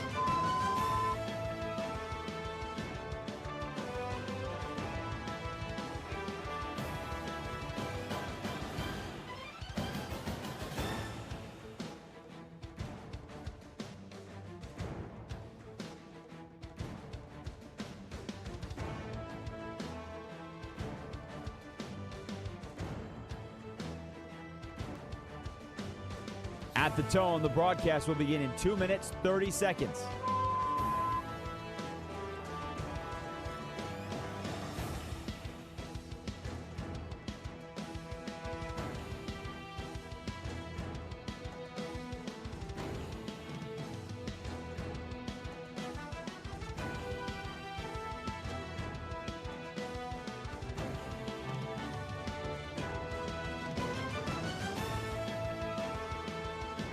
At the tone, the broadcast will begin in 2 minutes.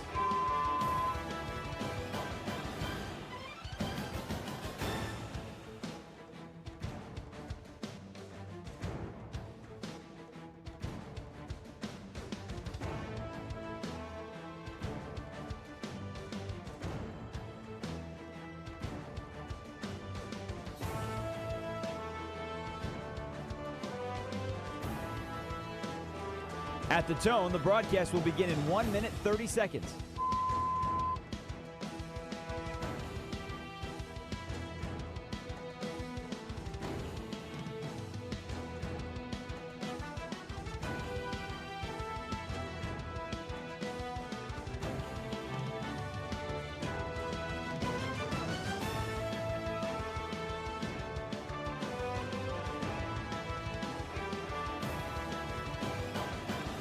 At the tone, the broadcast will begin in 1 minute.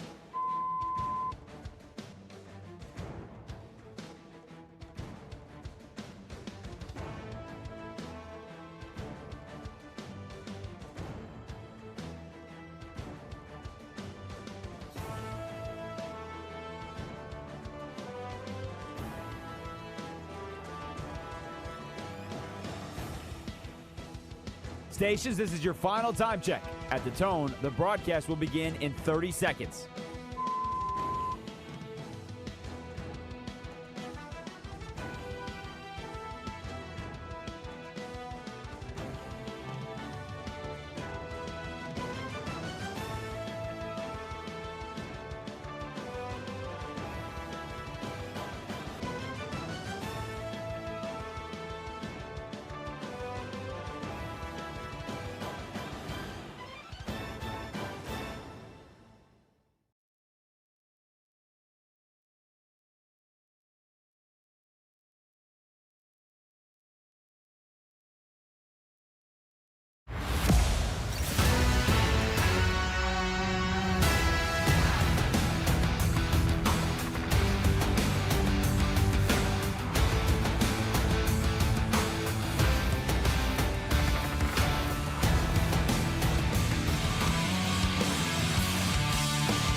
This is Westwood One Sports Night.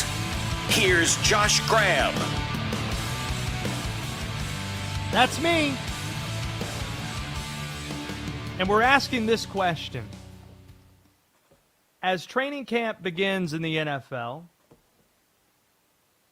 who's the worst team in the NFL? 310-840-4910. Rather than asking you who the best team is and then hear the chorus of people say, it's the LA Rams, let's ask who the worst team is. 310-840-4910. Because as clear as LA is the favorite, it should be just as clear that the Arizona Cardinals are the worst team in the league. It should be just as clear. The Carolina Panthers, they started practice today and had one of their starting edges tear his ACL and be lost for the season. Yet, the silver lining, the solace that they should take, they should find solace in that they're not the Arizona Cardinals, who also started practice today. They're going to face off in the Hall of Fame game 2 weeks from tonight. The Arizona Cardinals, no one had a worse offseason than them. They had two of the dumber controversies in the league. You had the Jacoby Brissett contract standoff. That speaks to how cheap the Bidwells are, how dysfunctional the team is. He's viewed as a starting quarterback, yet ranks 32nd in quarterback salary behind Ty Simpson and Marcus Mariota and Davis Mills. You're talking about $5 to $6 million guaranteed. That's what it would take to take care of Jacoby Brissett, who's only due $1.5 million guaranteed this year. Not a ton for starting quarterbacks in the league.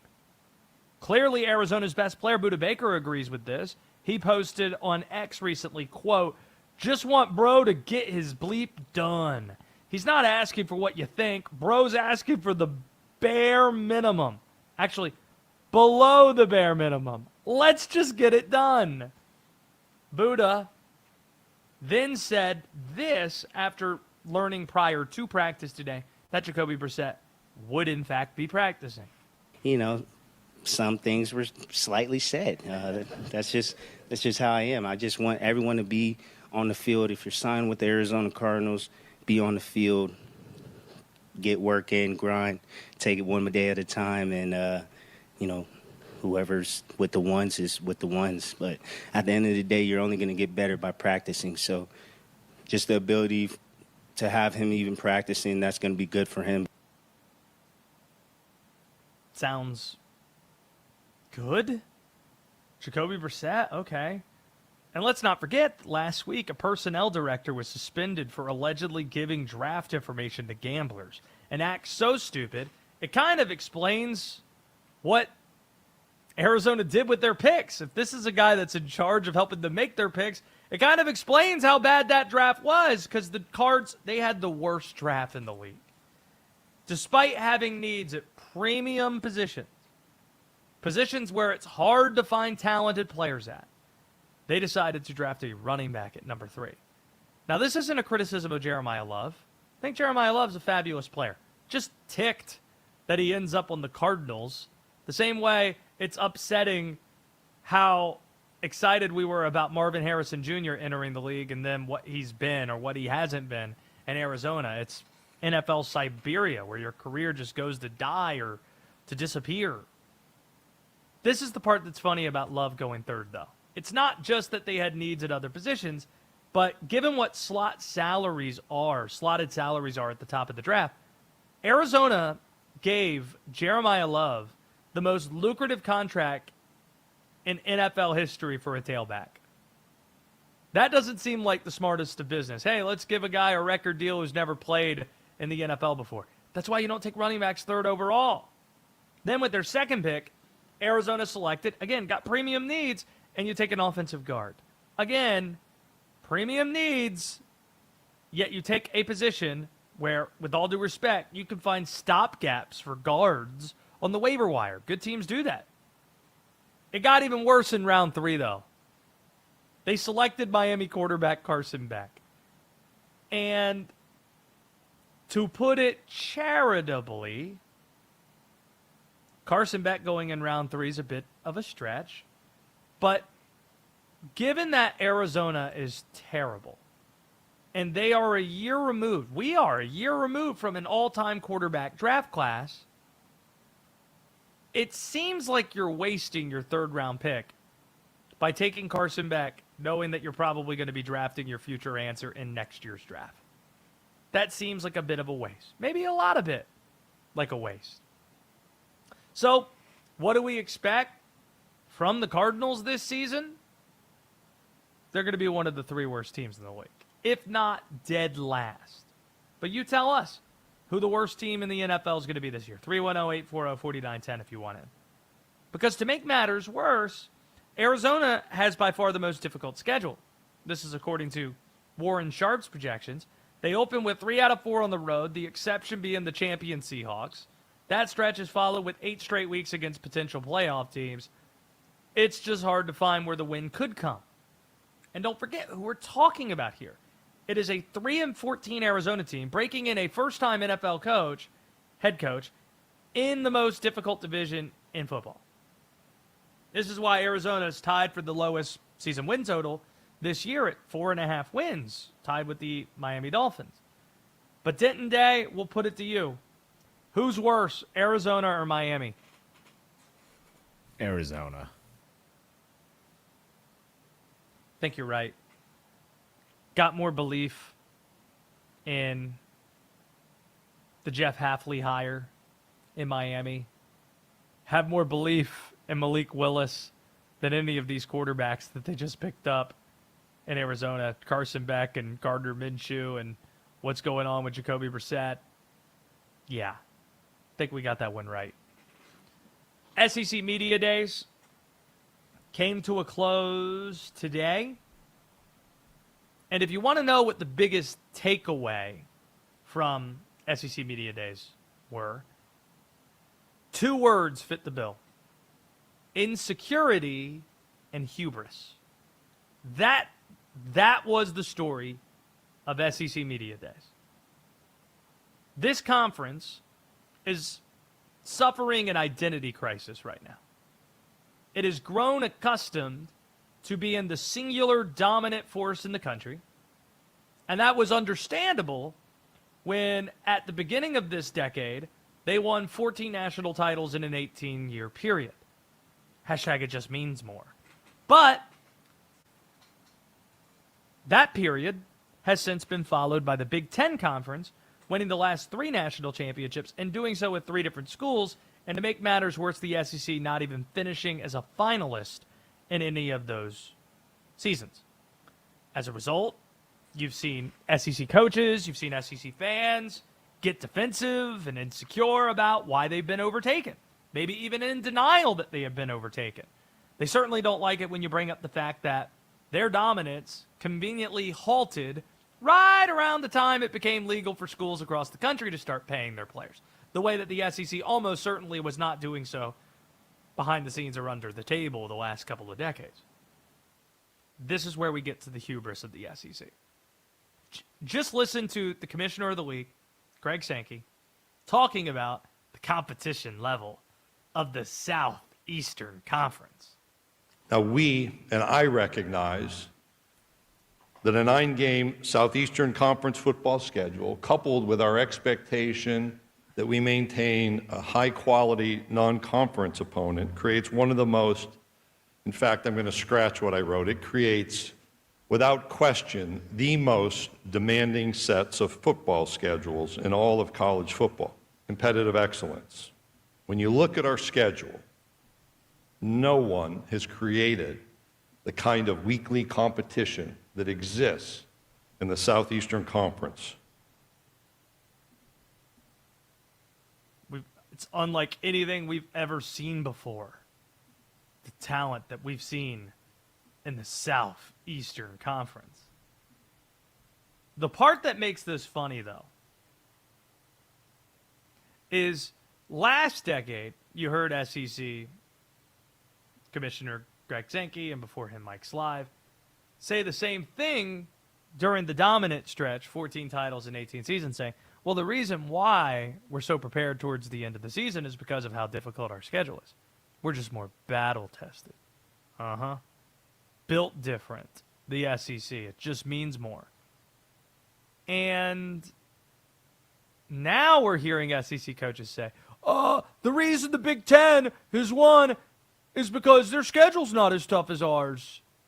And our teams are worn down by the time we get to the CFP. See how circular of an argument that is? Yeah, it's, which one is it? By the way, Sankey talking about the 9-game schedule, it damages the pushback that he has against expanding the college football playoff. All the other conferences, they're on board for 24 teams. The SEC is not. Sankey's the one holdout.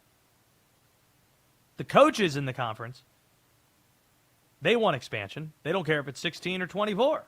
They want expansion because that's what they were promised when agreeing to a 9-game schedule.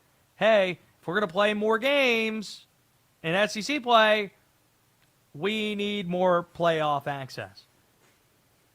So if Sankey, and by the way, here's another piece too. If Sankey really does believe he has the best conference in the country, someone explain why he shouldn't want the most playoff spots available.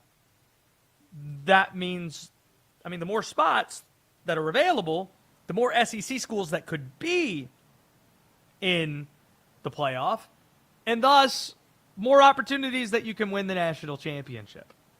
And by the way, all of this is putting aside the obvious hubris that was on display when Sankey threatened that the SEC might take their ball and go home, that this is real, that they might go and govern themselves. To that, I say go right ahead. Go ahead and try that. I'm not saying the SEC would fail in doing so. They could find a way to fund it and financially, okay, they can see how they could do it. But we're just thinking in the context of football. Don't think most people know how much conferences rely on the payout that you get from the cash cow the NCAA has, which is the NCAA tournament. A lot of the power that the NCAA has, very little of it versus where they were in the past, it's because of that tournament that they wield such power, or any power at all, because that tournament distributes so much money out to the conferences, even still today. So if the SEC leads, because, all right, the NCAA doesn't sanction our football championship anyway, we can still just separate and do our own thing. Okay, see what happens for your other sports. Go see if any of your other sports will be merited their titles and their championships without competition against other leagues. Good luck with that. Sincerely. The SEC, they've made it very easy to poke fun at them. First off, having your media days in Tampa, in a hotel in Tampa, that's just funny. That's not remotely close to any SEC schools. Gainesville's the closest, 2 hours away. plane travel for everybody else. And they have fans attend SEC Media Days. And we're not even talking about the fanboys that masquerade as media. So it's a hilarious thought just to imagine. What do you think would be, D-Day? You've been to media days and things like this before, I imagine. What would be the most entertaining aspect of a media day to have fans in attendance? Have it be a spectacle, a spectator event for fans to attend? They should be allowed. You should be taking rival fans and putting them in the coaches' press conferences. And there should be 3 questions.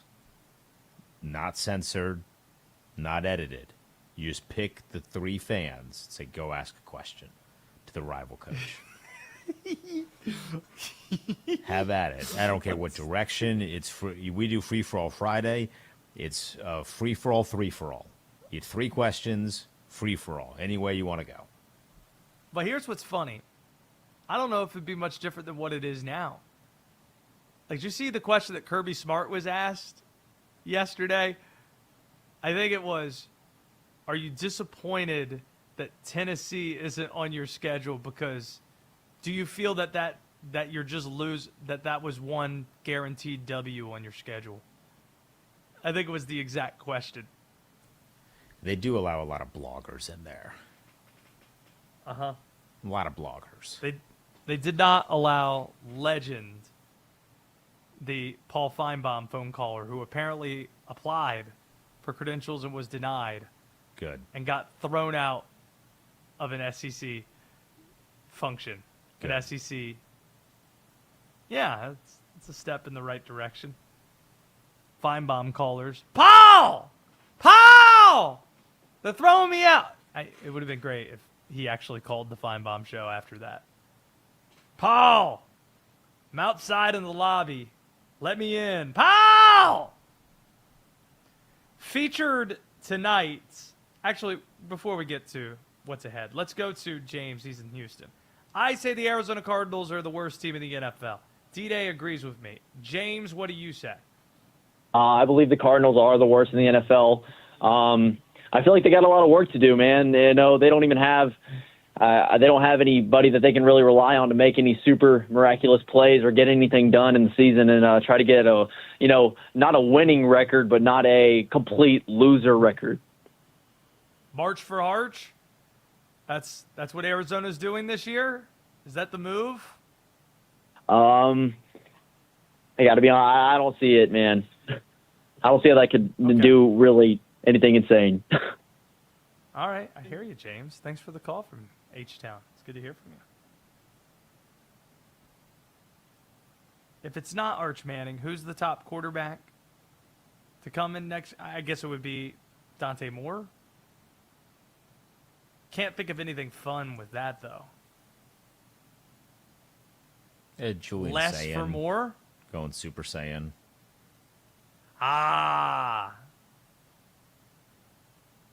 Let's go Super Saiyan. Yeah, there's something Less you for could do more? Less for more. That's pretty good. That's a good play on words there. Something you could do with CJ Carr if you're a believer in CJ Carr. I don't know that I'm there yet, but if you're a believer in CJ Carr. You going car shopping? I don't know. Some ideas. Featured tonight in Say What? Lane Kiffin speaks. And so does a star quarterback, plus an incredible guest on our show today. And it's all next on Westwood One Sports Night. Patriots training camp opens tomorrow. A.J. Brown arrives with enormous expectations. Can the star wideout be the missing piece for Drake May and the defending AFC champions? Westwood One Sports.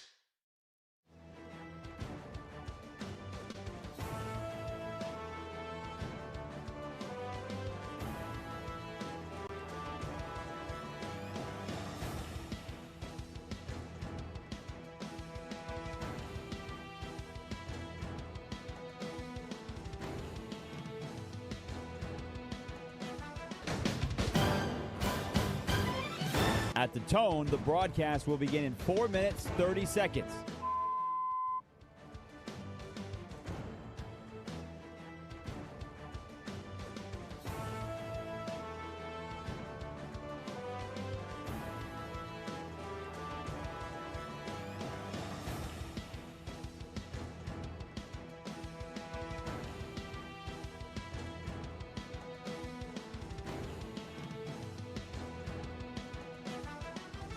At the tone, the broadcast will begin in 4 minutes.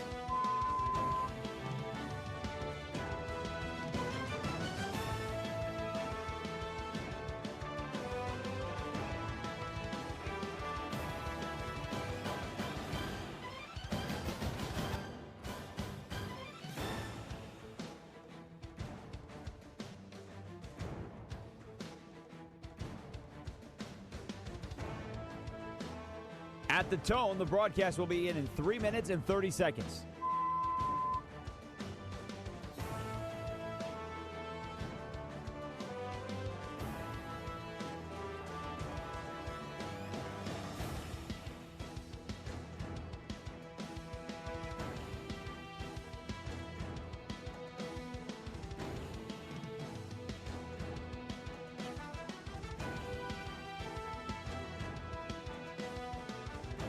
At the tone, the broadcast will begin in 3 minutes.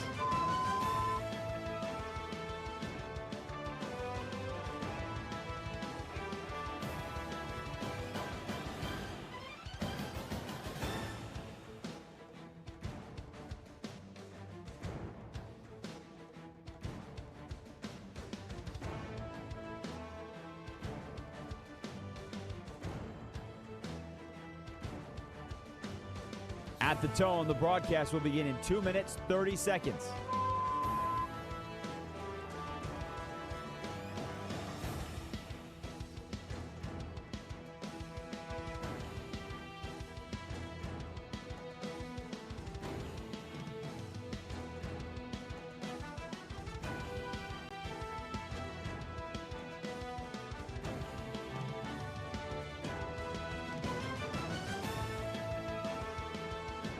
At the tone, the broadcast will begin in 2 minutes.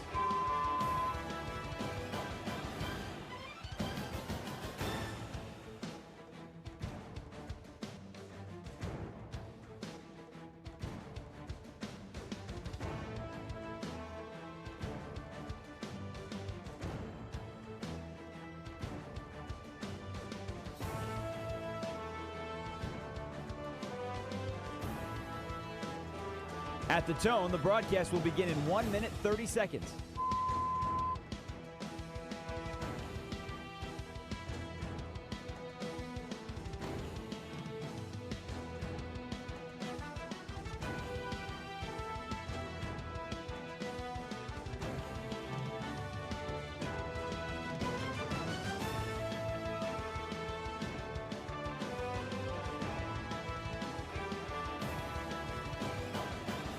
At the tone, the broadcast will begin in 1 minute.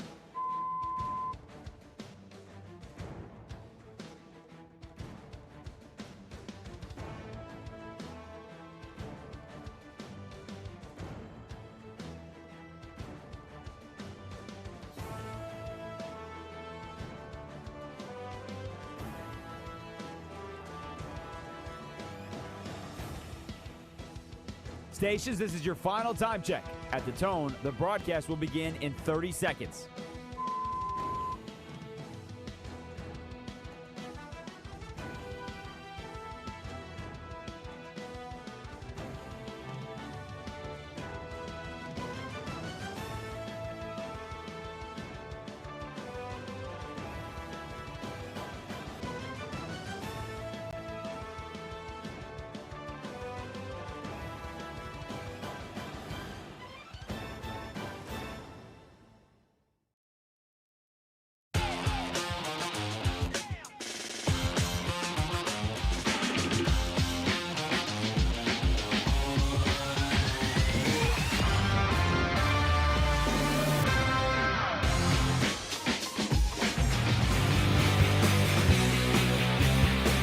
This is Westwood One Sports Night. Here's Josh Graham. Is this Kelly Clarkson? Instrumental since you've been gone? Kelly Clarkson! Best line of the movie, 40-Year-Old Virgin. Perhaps the best comedy of the 2000s. Right there with Anchorman, of course. Guarantee we've done this segment already, so we're not going to do that. What was the suggestion that a texter D-Day had for the Dante Moore tanking protocol? Yeah, we got a texter that shot us a message and said, "Don't score for more." That's from John in Colorado. Thank you, John. Appreciate that. Is Since You've Been Gone for sure the best Kelly Clarkson song? Or would you put something up against it?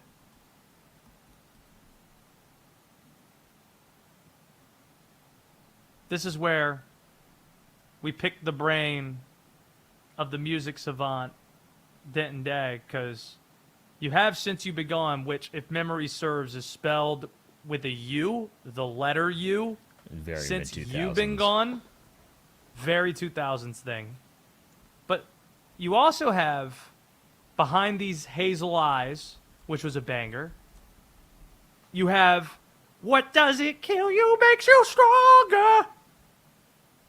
It's pretty good. And there was another one that has a very long title. My Life Would Suck. My Life Without Wouldn't You. Suck Without You. It's good. Breakaway, because she got some bangers. Wrapped in Red, if you're a Christmas caroler. I don't know that you can Christmas carol Kelly Clarkson songs. I would not advise that, actually. Oh, she did do Because of You. That's a good one, too. Yeah, Kelly She Clarkson had- was moving. She was moving in the mid-2000s. She did A Moment Like This? That was her? Wow. Huh. Okay. Sorry, Shaquille O'Neal meme. Sorry, was unfamiliar with your game. Pretty clearly, Kelly Clarkson. But, where we started originally, Since You've Been Gone is the number one song. It has to be. It has to be. Because I have the Billboard chart up now. And it was on the chart for 46 weeks. I think the next closest was Stronger, 37 weeks. Actually, not true. Breakaway. How does Breakaway go again? Oliver, can you find Breakaway by Kelly Clarkson?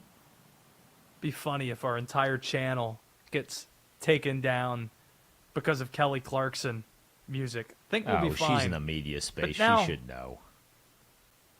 Kelly, you know the deal. See, we have the LeBron ban that's going on right now, but not a Kelly Clarkson ban. So D-Day, if you need to replace the LeBron interview that you canceled for tomorrow with Kelly Clarkson, she's in the media. She understands it. I'd She actually hosted love to the interview Kelly Clarkson. She hosted the NFL awards. What do they call them? NFL honors. Sang with A Kirk few years Cousins. back. Great moment. Excellent sport. Oh, yes. This is it. How's the chorus go? I stand to fly. Oh, thank you. This is not where we thought the segment was heading. This is so mid-2000s. It still really goes, is. But it's so mid-2000s. All right, that's enough of Breakaway. We'll break away from that. I feel I can top that, though. If I'm going to say what is the most quintessential mid-2000s sound, I'll hit you with this, D-Day. And this probably represents a dozen groups. That sound right there. That's Papa Roach. That's Nickelback. That's Hoobastank. That's fill in the blank. All the bands that were inspired by Pearl Jam that put out stuff in the 2000s. We always find our way back to Hoobastank. I think as a show, we are doing a lot of heavy lifting for Hoobastank at the moment in big 2026. Sounds Are they like still we need together? to book Hoobastank on the show. This is This sounds like it's Denton Day's pet project to try to get Hoobastank on the show. They're still active. Work. Let's go to Eugene. He's in Arkansas. Eugene, we're asking who the worst team in the NFL is, and we all seem to be in agreement it's the Arizona Cardinals. Are you with us? Honestly, I think the Vikings are going to be the worst team. They signed Kyler Murray. I honestly don't know what they're thinking. Kyler Murray, they he's won not 9 on the games Cardinals last for a year, reason. man. They won 9 games last year. They're going downhill. All I see is downhill. I think Kyler Murray should go back to playing baseball. I don't think football is working out for him, if you want me to be honest with you. If it's not working for Kyler Murray, why not just play J.J. McCarthy? They won 9 games with J.J. McCarthy last year. Why not just go with him? I mean, that's not my decision. They can do what they want, but either way, I don't see the Vikings doing anything anytime soon. They're just rolling downhill in my eyes. Got it. Thank you, Eugene. Good to hear from you in Arkansas. As promised in this segment, as D-Day no doubt is researching to see if there's a contact for Hoobastank, to see if they want to talk some ball. I sincerely would like to know more about Hoobastank. Like, is there a sports team that they claim? Like, have they sang like the anthem in Seattle or somewhere? Just randomly naming a place. I'd like to know more about the sports interests of Hoobastank, and we'll get back to that after we play Say What?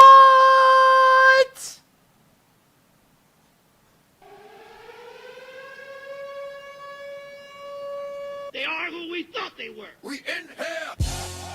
The biggest names in sports step up to the mic. The guy is drunk. You have got to be smoking. The best audio in the world of sports. As there's a drive in a deep left field by Castellanos, it will be a home run. Come after me. I don't come with the bullshit. It's Say What? With Josh Graham. D-Day, by the way, it was the highlight of ACC football media days to see who I've gotten to know a little bit, Tom Brenneman. And I had him watch over my stuff when I went to go to the bathroom before I left. And I introduced him to Will. Will Dalton, though, did not recognize the name at first. I'm like, you know who that was, right? He's like, no, who is that? Fly ball to left field for Castellanos. And Will's eyes just nearly popped out of his head. He's like, that was him? Yeah, it was.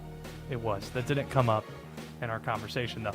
NFL field director Nick Pappas joined the show earlier. He laid out the stance that the NFL has on natural grass versus turf fields. And according to third-party data he's received dating back to 2018, he says there is no significant difference in injuries on one surface versus the other. Listen. Got it. So when we look at the non-contact lower extremity injury rate for playing football, when we divide it out by surface, we see no statistical significance. So no change. The injury rate on grass is the same as the injury rate on artificial surfaces. I think a key thing to keep in mind, though, is we also look a little bit deeper, not just at the frequency of the injury happening, but also the severity of the injury. So when we look at whether it's ankle sprains, ACLs, MCLs, Achilles, anything to do with any of those injuries, your time lost, big burden injuries, it jumps back and forth a lot. We don't see the surface being the driver of those time loss acute injuries. The players want grass. The teams want the flexibility because of the stat that he cites, and it saves them money. They use that stat as a shield to say, hey, there's no significant difference between the two, so if we have the choice, let's go with the turf that requires no maintenance almost, as we use these stadiums for multiple uses, for concerts and other events. Fascinating stuff with Nick Pappas. Really do appreciate him joining us. You can find that conversation on our YouTube channel, searching Westwood One Sports Night. While things look bad in Arizona, it's been an ominous start to the Carolina Panthers training camp. Panthers edge Nic Scourton tears his ACL during the team's final first training camp practice. And here was Dave Canales talking about why it was right for his team to halt practice after he went down. Just know how much these guys mean to each other, and if we go up there and I go up in front of the guys and preach, the fact that we lead with love and respect and connection and relationship, this moment, while we can certainly move the drill and keep the practice going, we had enough time. Jeff and I kind of talked about, we had enough time in the practice to just, to get a kickoff and everybody come up and just make sure that they send them some love, for who knows what it is, but it's a chance for the guys to connect, and I wanted to make sure they had a chance to do that. We've spent plenty of time talking about this injury and how it impacts the Panthers. What we haven't talked about a ton, D-Day, is that, did you hear what the Panthers owner, David Tepper, had to say tonight at this event with Roger Goodell and Kurt Menefee and some other dude who works for the NFL? There have been some noteworthy comments. You don't really hear owners speaking all that often, but David Tepper said that last year he thought the Panthers were a team that could be in the playoffs. This year he feels the Panthers are a playoff team, maybe even a championship squad. He also said they announced renderings for their renovation Bank of America Stadium in Uptown Charlotte. Still an outdoor stadium, yet he's saying that he told the commissioner, we'd still like to host a Super Bowl. Wink, wink, wink, wink. Never going to happen. But Goodell did say that Charlotte might be a good fit to host the NFL draft. That's not as fun of a consolation. Yeah. You want to host the Super Bowl? Hey, maybe you guys could host the draft one year. What does it mean that your city is built to host the draft? Oh, a good fit to host the draft. Oh, does it mean you just have an outdoor stadium that isn't in a, air quote, like, destination city? That's what that means? Probably. Shedeur Sanders, he speaks out before Cleveland Browns camp. He did an exclusive interview with Apple. He was speaking about his confidence level going into year 2. I know I can. So that's all that matters, is just displaying it for the world. Yeah. It was just a tough year last year. So all my expectations, and when I look back, I'm like, dang, at least I made it through there. At least I made some crazy plays out there. So it's like I got it in me. All I got to do now is just show everybody else. At least I made some crazy plays last year. The wise man, Shedeur Sanders. We'll put it to you, Denton. How mad are Browns fans going to be when Deshaun starts week 1? There's no happy accident for them. It doesn't matter if it's Deshaun, if it's Shedeur, if it's you, if it's me, if it's Oliver. There's no good scenario for them. Unless they don't score for Dante Moore. This is the dilemma. The fans want Shedeur, but Deshaun's looked better behind the scenes based on what every reporter has said so far. Have you seen the video that's gone viral of Shedeur Sanders working out? Yeah. Any thoughts? I mean, what are your thoughts? You're the swole king, Peloton Lord over there. Well, he's pressing 30-pound dumbbells. Shoulder pressing, yeah. Yeah, shoulder pressing. And I got by a Dove Kleiman post that had the caption, insane! He's doing this with ease. And I'm thinking, this is supposed to be impressive? And it got me. I actually said to you guys earlier, I'm like, well, holding it over your head, most people probably are rolling their eyes at 30-pound dumbbells being hoisted up by a starting NFL quarterback. Yeah, regular person. Cool. NFL quarterback, son of Deion Sanders. I think that plays a factor into this too. So he'd been lifting for a minute. Maybe not as much. Lastly, the Lane Train. He says there's already been affirmation in his decision to leave Ole Miss for LSU. Here was that affirmation.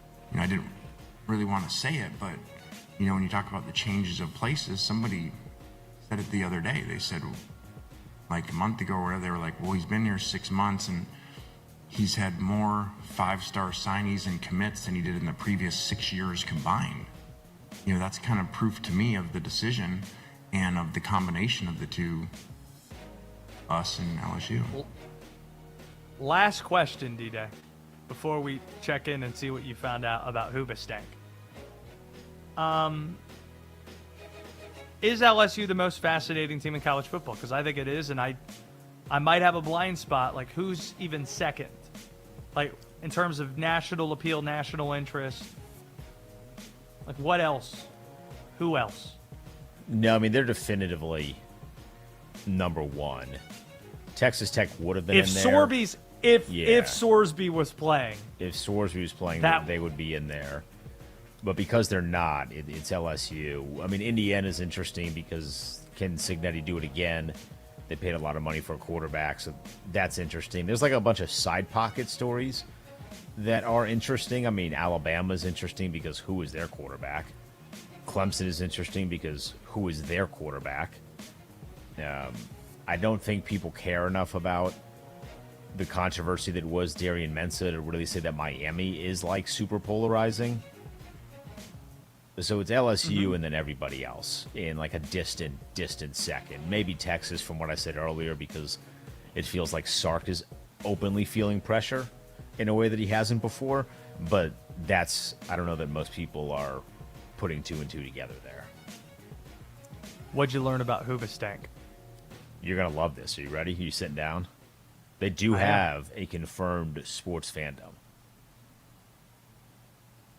They're Dodgers. Was that right? Like Pacific Dodger fans, really? They're from LA. They were founded in, I don't know where Agora Hills is in relation to Los Angeles. I don't know if that's like a neighborhood that's in Los Angeles, but that's where they're originally from. And I'm guessing they're just not going to be Angels fans. Isn't Agora Hills a Doja Cat song? That's more your speed. I don't listen to Doja Cat. I can already see it, the wheels turning for Dodger fan Oliver Popular. I'd be offended if we're not bumping back to some Hoobastank in just a few minutes. What do we have and put it to bed? We are going to cool down for the summer. Next. The Rams traded for Myles Garrett, and now comes the hard part, living up to the expectations. Can NFL MVP Matthew Stafford make one more Super Bowl run? LA's training camp starts Saturday. Westwood One Sports.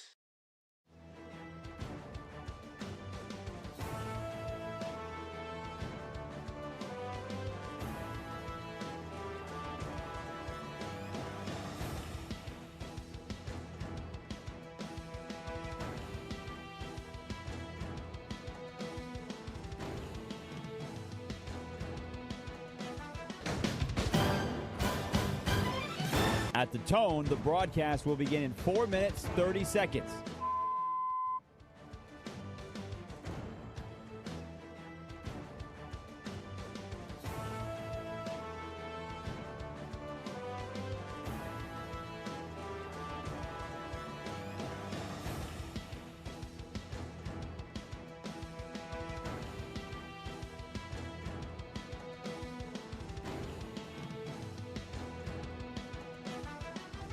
At the tone, the broadcast will begin in 4 minutes.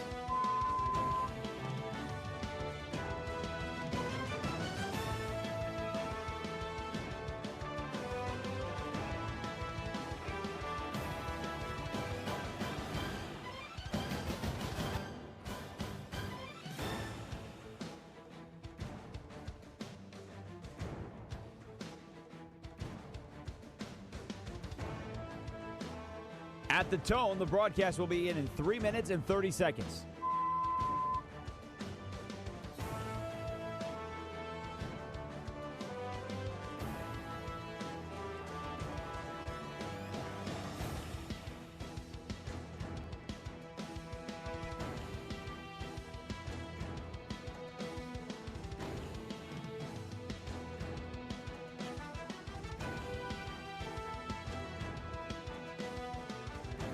At the tone, the broadcast will begin in 3 minutes.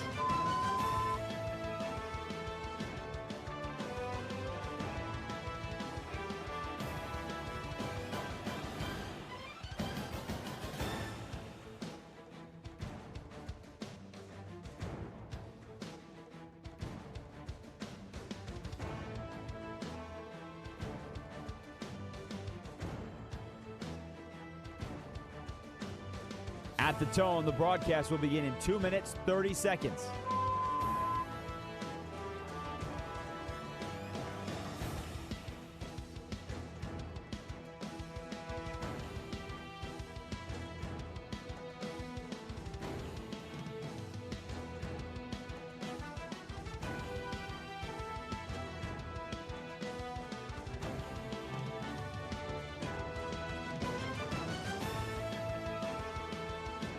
At the tone, the broadcast will begin in 2 minutes.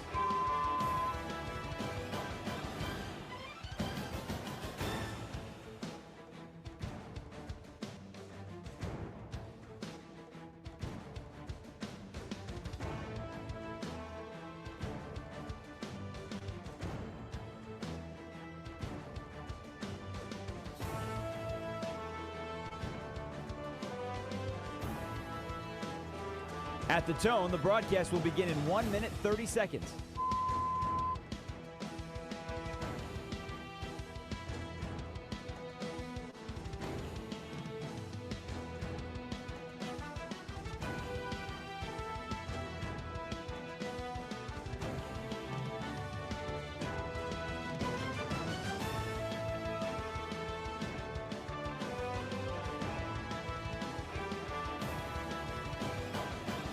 At the tone, the broadcast will begin in 1 minute.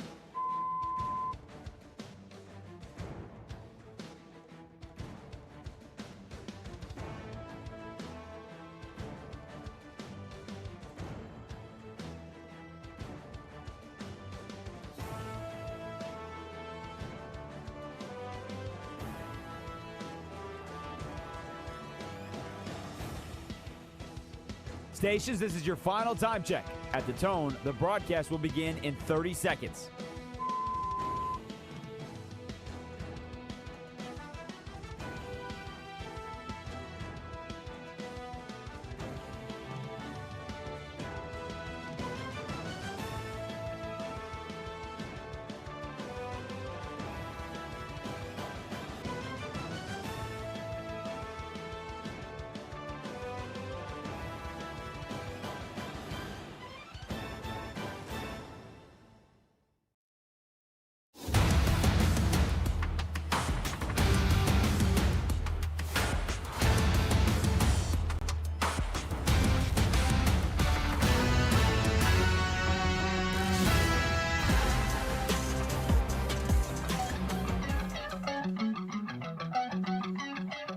This is Westwood One Sports Night.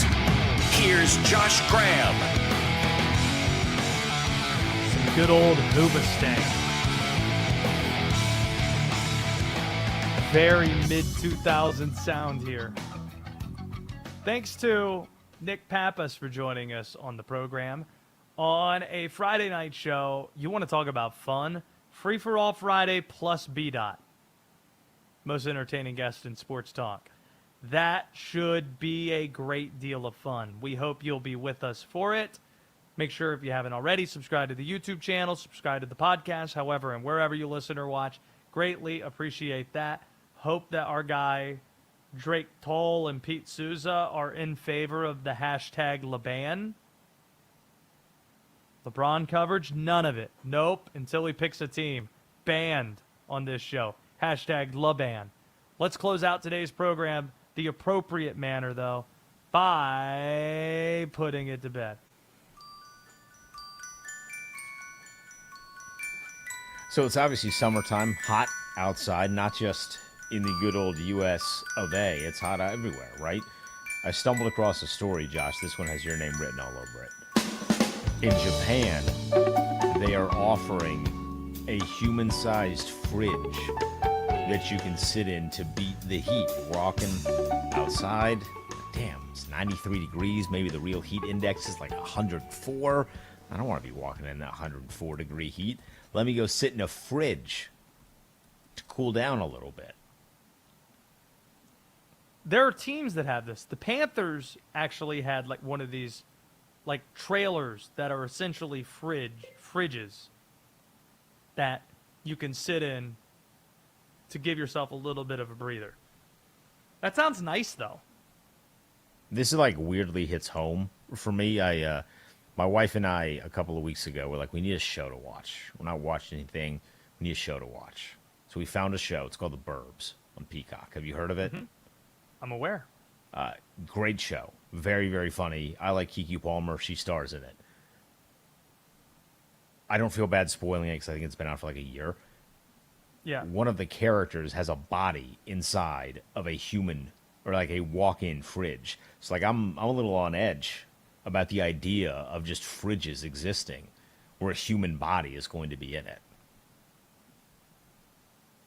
There is a scene in the movie Manchester by the Sea that covers this subject matter pretty well, talking about similar discomforts. That is a movie so sad, it's great. That is one of the saddest movies of all time. Like, I would put that movie up against almost any movie, certainly this century, when it comes to sad. Manchester by the Sea. Are you claustrophobic? No. So you could sit Not in really. a fridge? Yeah. Because, like, how much square footage is a human-sized fridge going to be? It's not one size fits all. Yeah, there's only so much you I can venture do to with a say fridge. it's like a trailer less than it is a fridge, is my guess. Unless you said it has the dimensions. I didn't see dimensions. But this is not a trailer. I don't know. I think trailers are very common in America for things like this. I don't know how common they are elsewhere. Just realize I didn't share my personal stance on turf versus grass that I think is important because related to this conversation, yours truly almost tore his knee up on playground turf earlier today. True story. So, little Daniel is only 20 months old. So he was too small to go down this big slide at a place in downtown Winston called the Callidium. It's like part museum, part playground. But he wanted to go on the slide so badly. He kept pointing to it and saying, "Dada! Dada!" We also saw some snakes. We saw, like in an exhibit, saw like a parrot. Daniel was very excited to see the parrot. Now, again, too small to go on the big slide. This slide is not made for adults, made for adults, though. So I bypassed probably what I was supposed to do and went down it with Daniel. And we zipped through it so fast that we fell. We went through the slide and fell because of our speed. And I broke the fall with my knee being caught on the turf. Hurt my knee, but Daniel giggled louder than he had the entire morning long. So it was worth it.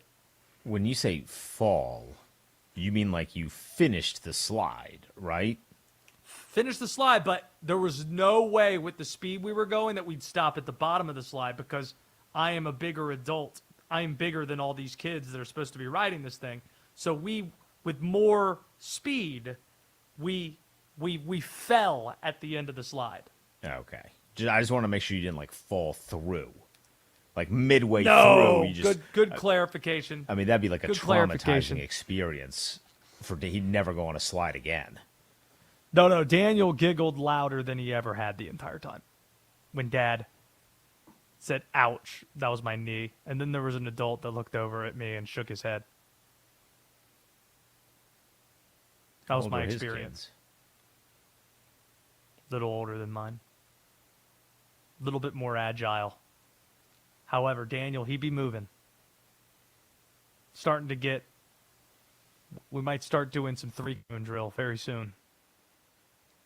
Get some of that foot speed right. I would love to know what Drake Toll's three-cone time is. I think our show has him. You, me, Linnell, 3-cone. We got you, Drake Toll. You don't want this. This is Westwood One Sports.